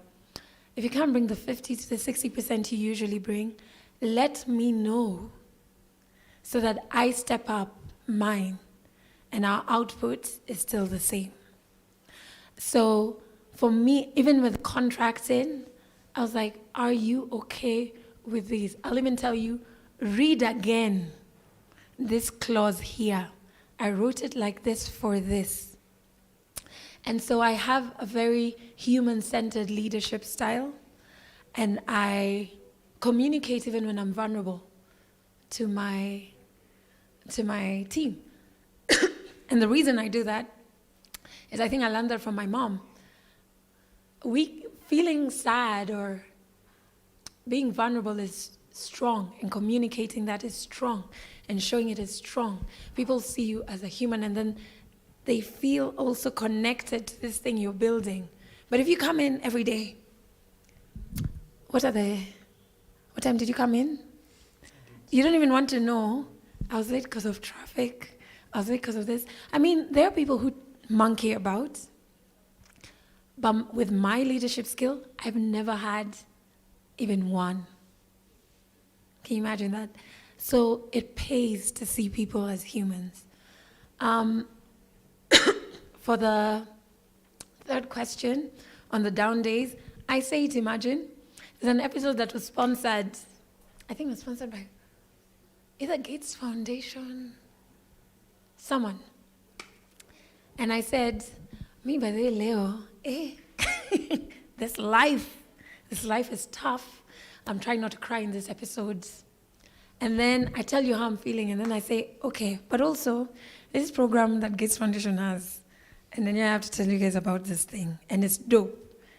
And I truly believe it's dope, because again, the business revenue models I've built, I work with who I want to work with. So I never sell anything I don't believe in. And so I just share, because again, I've come from a platform where I had to be, everything is okay. I was on radio a week after burying my mom. And I was crying in between songs. Like, I was sharing the microphone, like, you tune back to 1FM, I can't remember our tagline. That song is so awesome, na na na na. Listen to this. And the producer, because you know sometimes some men, tears are like kryptonite. They're just like, what do we do? That watery thing is coming from the eyes. And I never, ever want to be in that position again. So I share. And when I do, it allows my community grace to step into my DMs. And they're like, I heard this episode. I'm sending you love. I'm sending you grace.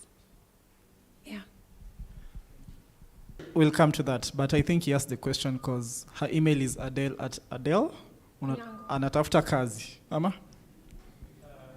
No, it's a no. joke. It's a joke. Oh, no. Oh my God. Guys, are you asleep? So we are coming to my favorite part. We're almost coming to the end of the session, guys. Adele is fun. You guys are fun as well. But this is my favorite section because we get to go a bit personal. So kidogo small. So you like sharing. Yeah. So for you, are there days that Adele does not want to be Adele? Not days where I don't want to be Adele, but there, because I don't know who Adele is. Who is that chick? But there are days I wish, like, sometimes I'd sit and fantasize, who are those two guys? I forgot their names. They're musicians, and they wear this racing helmets. Daft Punk? Yes. And I remember there were days I used to fantasize. I'm like, wow. So I could have covered my face. Damn it. But, so I do have the days where I'm like, I wish it wasn't so visual. And then with social media, it's even more visual, and sometimes it's unsettling when you're having a human moment. And sometimes people mean well when they want to be in your space for that moment, but you don't want that. I'm also an introvert that people don't understand. I've been masking for years, so I get when you don't understand because I put on the performance well. But you'll never find me in a mall without headphones. And trust me, my music is loud. I'm not hearing you, and I don't want to hear you. And so there are people who have left on my social media, you're such a snob. And I'm like, okay, but headphones. And then also, I don't want, like, I'm like, it's so much. I've had moments where people have cried, and I get it. I'm not being unappreciative of whatever they heard on my platform or whatever has done for them. I'm happy that they've gone through that. But I'm a human being like you, and I want you to see me as a human being. I don't want you to be like, don't cry at my feet. Because there was no handbook about what one's meant to do with that. I can console you, but I'm also like, then my headphone is like one. So there are days, and I understand it. I don't want this to come off as I'm unappreciative, but I also think it's dangerous not to see people as human beings, and not to see a reflection of your own potential. Anything I've done, there's a potential for you to do the equal in your own life, right? Don't glorify humans in that way. Glorify them in like, wow, we're powerful, we create, we can achieve, we can, yes, I do have those days. That's good to know. If your life was a billboard, what do you think it would say? Adele Now that you're on a billboard. I was going to say, Adele has taken Luminous for a test. Shout out to Nivea. Oh my God, it would probably say something quirky like, put your eyes back on the road or something like that. Like, you know what I mean? I love those quirky ones. Like even the ones for like Onyango or something. Those ones that caused, I loved it. I was like, I don't know what you're selling, but I'm buying, So it would probably say, take your eyes back on the road. Final question before I throw back to the audience for one question. So, God forbid, the Lord says, Adele, it's been a good ride and I'm calling you home. But before you go, I'm going to give you, 60 seconds to tell the world the 3 things that you know to be true. The 3 things that you hold dear to you. And for you, what would be those 3 things? First, if I get a call from God, I'll just be like, Kamiti, I know you're... but, wow, that's wonderful. Because I may even pass on talking to people. But if he insists, and it's like, it's either hell or, like, okay. One, we all don't know what we're doing. Like, we all don't know. Just relax. Be easy on yourself. We all don't know what we're doing. That I know to be true. And it doesn't matter how well some of us fake it. We are all just putting one foot in front of the other. That I know to be true. The second thing, you can always, if you have the capacity to be kind and to extend grace, always do so. Always choose that. And I say if you have the capacity because some days you don't. But if you do, and you have that moment before you react to give a stranger kindness, to give someone grace, even while holding them accountable, you can hold somebody accountable gracefully. If you have the capacity to do that, please do, because this life is so hard on all of us in different ways. I don't want to be another hard thing you're trying to navigate, And then the third thing is, here's where a bit of my weirdness. I don't think we ever die.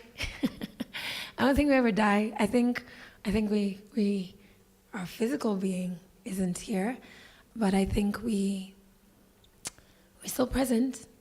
That's what I choose to believe.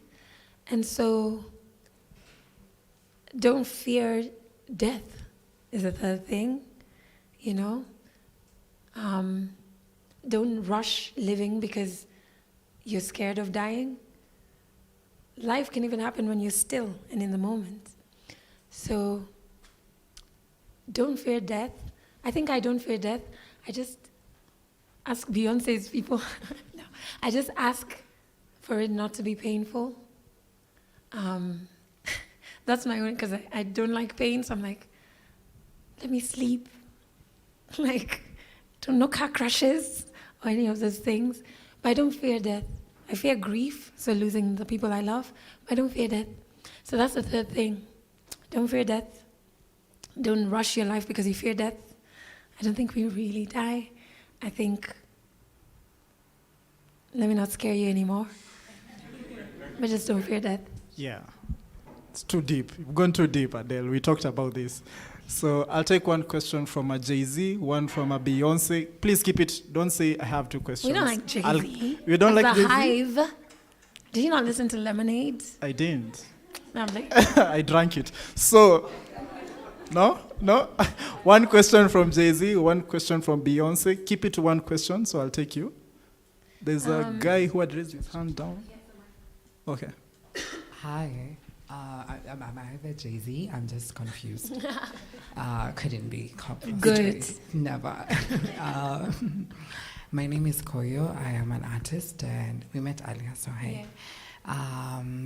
My question to you is from a creator perspective, which I feel like maybe you've been shying away from sharing. And thank you for sharing on the business side of things. And maybe I want to marry this too, because I think as creators and maybe entrepreneurs in the room, we could appreciate this share.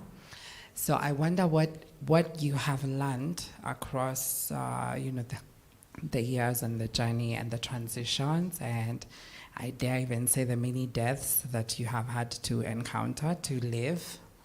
So the question is, what have you learned about the architecture of the creator? What have you appreciated? And what do you think needs to happen to the creator psyche in Nairobi? Yeah. Is that one question? I'm not sorry. it is, and it's a beautiful one. I'm going to use that one day, the architecture of a creator. So I think we need to believe in our identity as creators of things.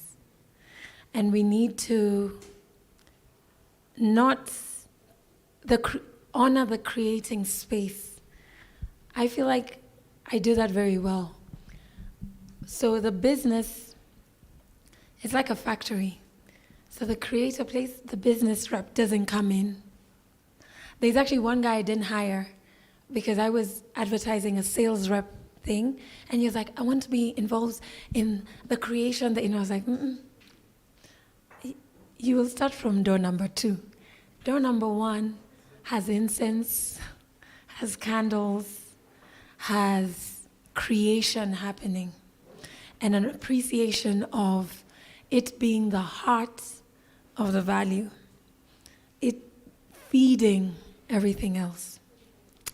And once I started creating in a space where I'm not thinking, will somebody understand this? Will a business want to attach themselves to this?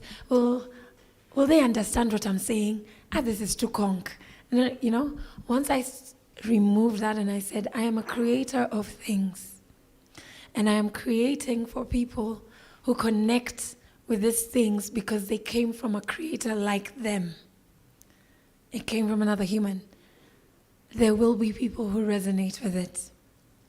And so I used to get so jaded, especially about poetry, because I would write poetry and I'd go off for my solo trips and write. And I'm like, this is deep. This is deep. And I'd send it to my friends, none of whom understand poetry. So, and then, God bless them, some would be like, oh, so are you talking about the sky? When you say the sky here, and they would try, and it used to get me, I'd be like, oh my God, maybe I'm writing too deep. Maybe people don't get it, Maybe I can never have an anthology because nobody's gonna get it.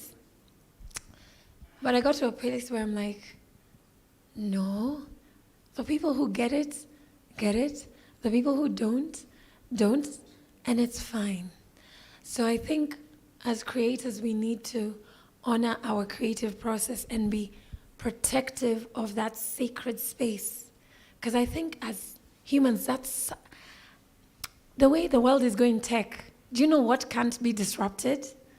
The creation space. It can be made more efficient once you have created, but you can't. It's so sacred. It's so sacred. And I wish we could, in terms of Nairobi, I left Nairobi because I just felt, wait. And I have a visual artist friend who feels like the creativity space in Nairobi is not inclusive. It's clicked up and it moves with trends. It's not building a sustainable ecosystem. And so I think I don't have the answers to that. My answer was to run away. And I don't know if anybody can do that. And then I'm an introvert. So even those gigs I never used to go to, so I'm like, it's okay. But I think if we all honor our own creative, then we'll recognize the creator in each other and we'll honor that. So when we have spaces like this, it's gonna feel authentic, it's gonna feel fluid. Then we can start talking about unionizing.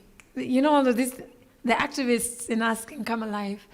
But it starts with us honoring this magical thing, you know, and not rushing it. When I have a writer's block, I listened to a talk Erica Badu gave. She had some problematic statements she said, where I'm like, where? I'm one of your fans, get it together, you know? You're embarrassing us collectively. But there's some truths, and she said she doesn't even believe in things like a writer's block. It means it hasn't come. So do the things that invite what it is that comes through you. There's no block, because when you have a block, then you're staring at the notebook. I even have a playlist, it's called Writer's Block. The songs that jumpstart. And I'm like, hey, Shirley, Jamila Woods, what's happening? Repeats, you know? So don't force it. I know it's easy to say. I acknowledge my privilege in saying that because I can pay my rent at the end of the month. I can do all of these things. So I do have a privilege in saying this. But I think there's a magic in the creation process that we need to go back to honoring. Yeah. I don't know. Mike, yeah.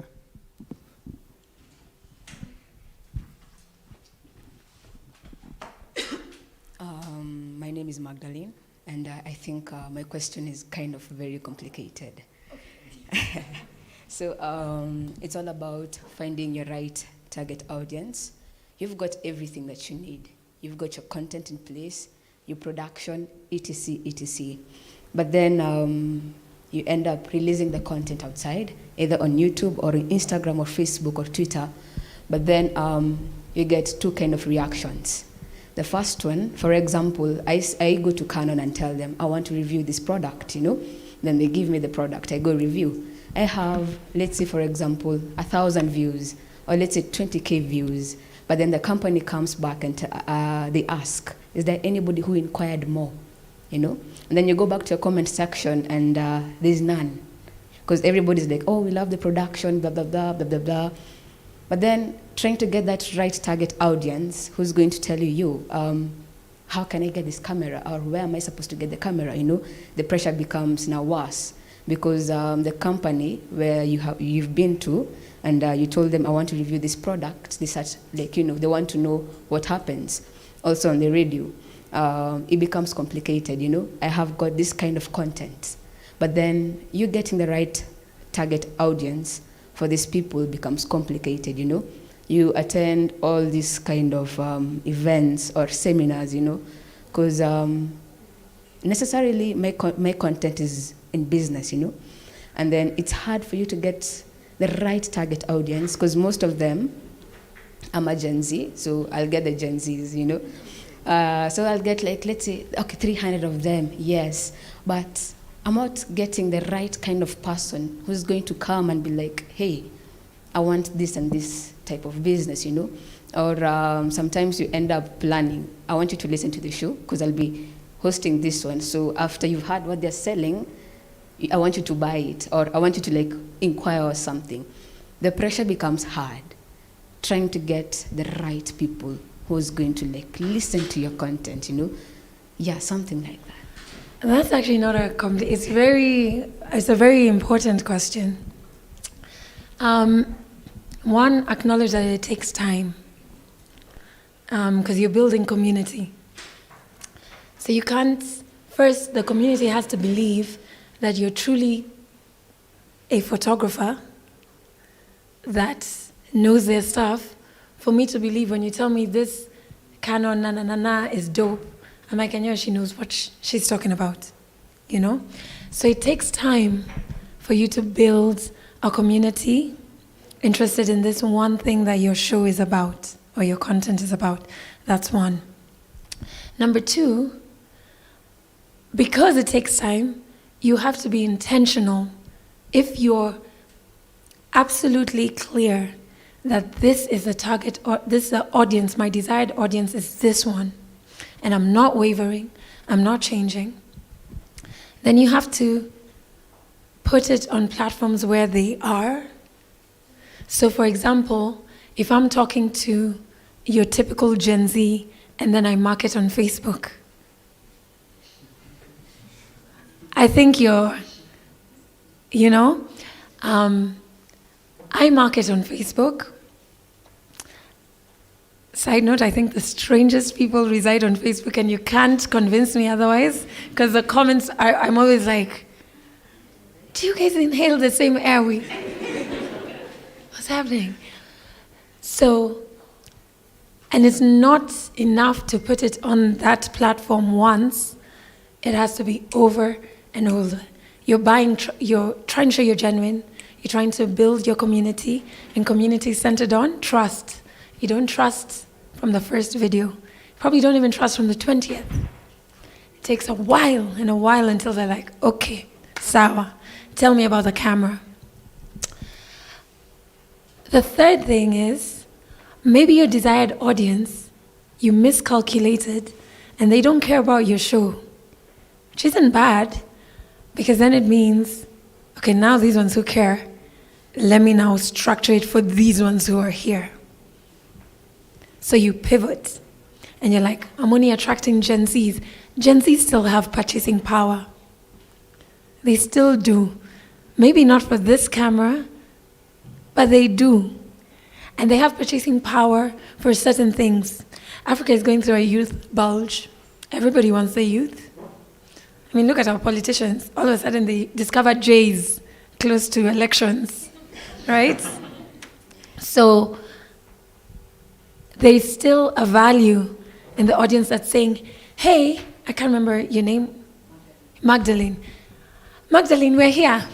Magdalene, we're here. Magdalene is focused on trying to get Adele and her group of friends to listen. But then they're like, no, like, we really like your show. We dig it, it's dope. Magdalene, I'm here. So sometimes it's okay to pivot and to follow where your insights and your data is taking you and say, oh, okay, I like this. For example, I discounted Tanzania. Like me, I'm speaking English, bro. So I know you guys, you're not my target audience, so whatever.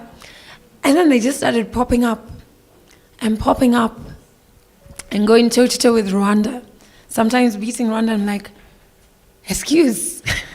So then I started saying, okay, now if I run a campaign, if I'm doing a tour, I discounted them to the point of, when I was pitching an East Africa tour, I was like, tease it. And then you continue with the rest, you know? So sometimes it's okay to pivot and follow what your data is telling you. Going back, that's number 3. But going back to number 2, market. If you have a good show that only you and your mom know about, only you and your mom are going to listen to your show. And you're going to stop doing your show because only you and your mom listening. You're going to think, it's not a good show, but nobody knows about it. So market and target the specific audience. Use these tools to your advantage, right? And then you have to put on your shrewd business mind. Do it in an ethical way, of course. But target people between the age, if you have an episode, always have a marketing budget. Because if you're not putting money into your own show, Magdalene, you can't ask me to put money into you. I won't. Because if you are not seeing it fit to put 100 bob, why should I put my 1,000? So, market it to that specific target audience and read and say, I want this to be shown to people between 18 25 in Nairobi. Be very specific. And then you grow and you start getting feedback. I know I love Ghana and I love Zimbabwe. If Kenya ever kicks me out, those are the two countries I'll relocate to. So what do I do because I love them? I know I've included them in my tours. I've interviewed people they care about so that they care about my platform. And they're always part of my marketing. Always. Even if the storyteller is as Kenyan gets, I will feed Ghana because I'm like, I'm moving to come live with you guys. Whether you like me or not, I'm on my way. Akwaba. You know? So you've got to be as specific as that. And I'll end by saying, when you look at Safaricom, I always pick on Safaricom, but like Safaricom or any brand that's targeting the youth in campus, look where they advertise. They're always doing campus activations. Always. Always. Right? Look at the ones that are targeting people who have purchasing power, are in a CEO or a managerial job, maybe not CEO, managerial job, who like to go out, who drink a particular type of whiskey. If that's the person I'm targeting, I'm not going to 5-5 or what was it called, Fifi's. I went to SIU, so there's a club outside called Fifi's. We would buy shots for 50 bucks. Okay, how we are still alive and walking, I don't know. I wouldn't go there, you know? I probably even wouldn't go to, clubs a lot. I don't know. But let me remember, my hairstylist tells me quite a few. I probably wouldn't even go to bar next door. I probably wouldn't even go to Gemini.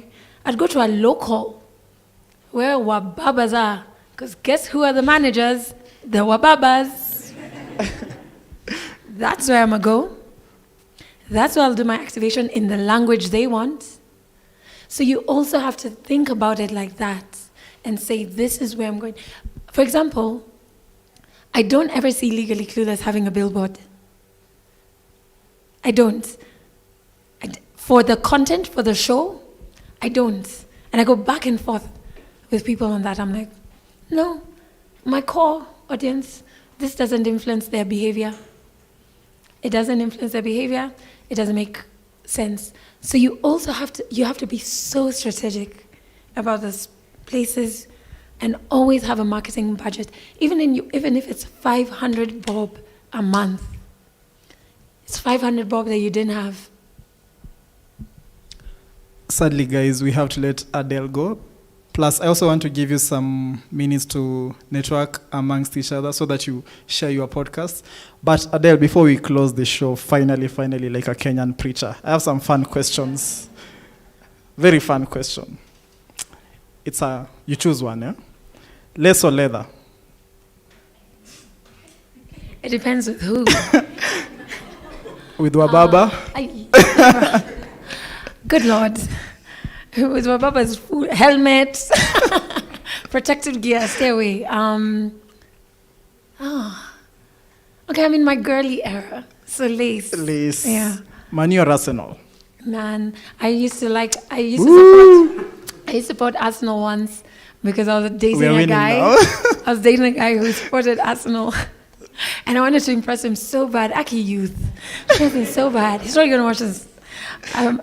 And to date, everybody laughs about me because At the time, I was supporting Arsenal. Even on air, I used to say, Arsenal, Arsenal, because I was just like, my boo. I did not know one player. I would just gauge from his mood. I'm like, hey, they're not top of the table. We are top of the table now. Call or text? Text. Text.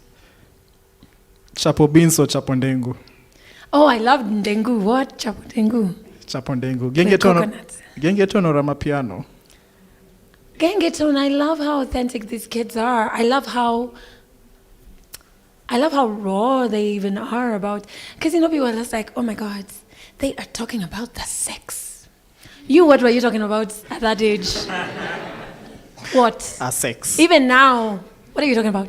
So I love Gengeton, and they're young, they'll have time to grow, and you only get better at your skill as you grow. And I hate, I'll just say this, because I hate how older musicians try to gatekeep and police creativity. You cannot. Just if it's not your cup of tea, nobody's telling you to listen to it or to collaborate with them. So I love it. It's kind of like Sheng. Sheng is, we could package it and market it as an identity that we have as Kenyans. It's fantastic how it evolves so fast. So I love Gengeton. I may not understand all of it. I do know there are moments where some people push the boundaries. So if you're going to propagate rape culture, even if you were doing it on an R&B song, we would have a problem with it. So the problem is not the genre, it's the rape culture, right? But in terms of policing young kids, I think that's hypocritical. It's just like, what are you doing? Final question. Wine or keg? Why not? Wine or keg? You know keg? So I just expose how much of a keg. What Keg. is that? These are alcohol. Well. Yeah. Can I say none? I mean, I love red wine now. I used to love white wine. And then I realized with age, after you pass 30, when you need 2 business days to recover, it just ceases being worth it. You're like, I go out Friday, then now I'm recovering Tuesday. No. And then I also understand alcohol poisoning a lot better now. The alcohol itself is a poison. And I'm in a phase of self-love. So I want to be very intentional about what I put in my body. So I like whiskey, I like red wine, but I don't have them often. The whole of December, I had 1 mug of mulled wine. So it's like, and I was just happy because I finally learned how to make it. 1 mug and 1 glass of white wine. And I was like, what a new December. What? Like I entered January a lot. I was like, you guys and your hangovers, how's it going? But I think for me, it's more spiritual. I want to be very conscious of what I put in, around my body. And self-love is not just face masks. It's eating right. It's drinking right. And I'm trying. Let's talk in December. Maybe I'll throw this out on my keg. For those who are not following the narrow path, there are drinks there. Not for free. You buy. Give it up for Adele, Man, guys. did I just mess your business? Sorry. Thank you so much for coming. Please put your hand down if you enjoyed the show, so everyone enjoyed the show. Thank you so much, guys. We had fun. Adele, you had fun? I did. Yeah. I really enjoyed it. She'll be back once she's back from wherever she's going. But for now, mine is to say something small and to thank you for coming and for being here. Please network amongst each other and share your podcast. I'm going to invite Cynthia to close the day for us.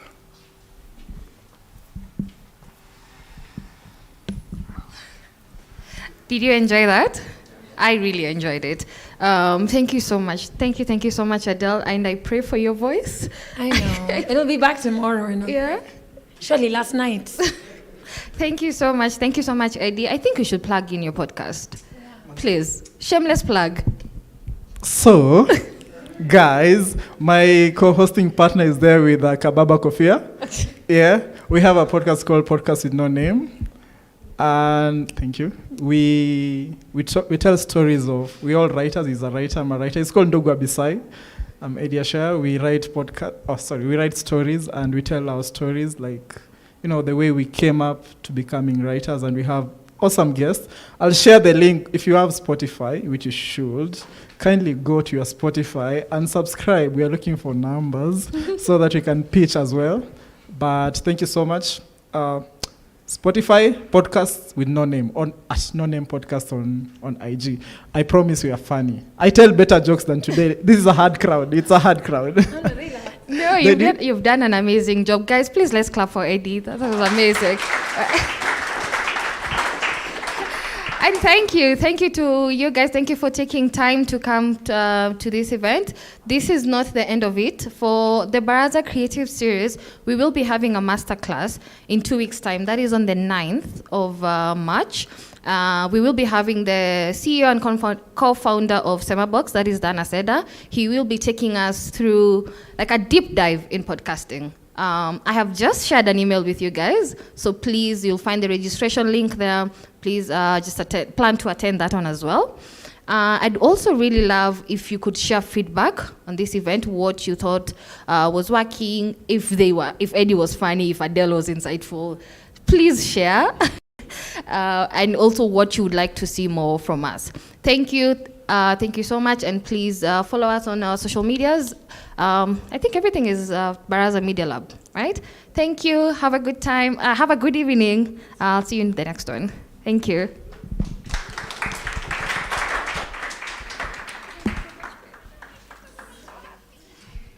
So good.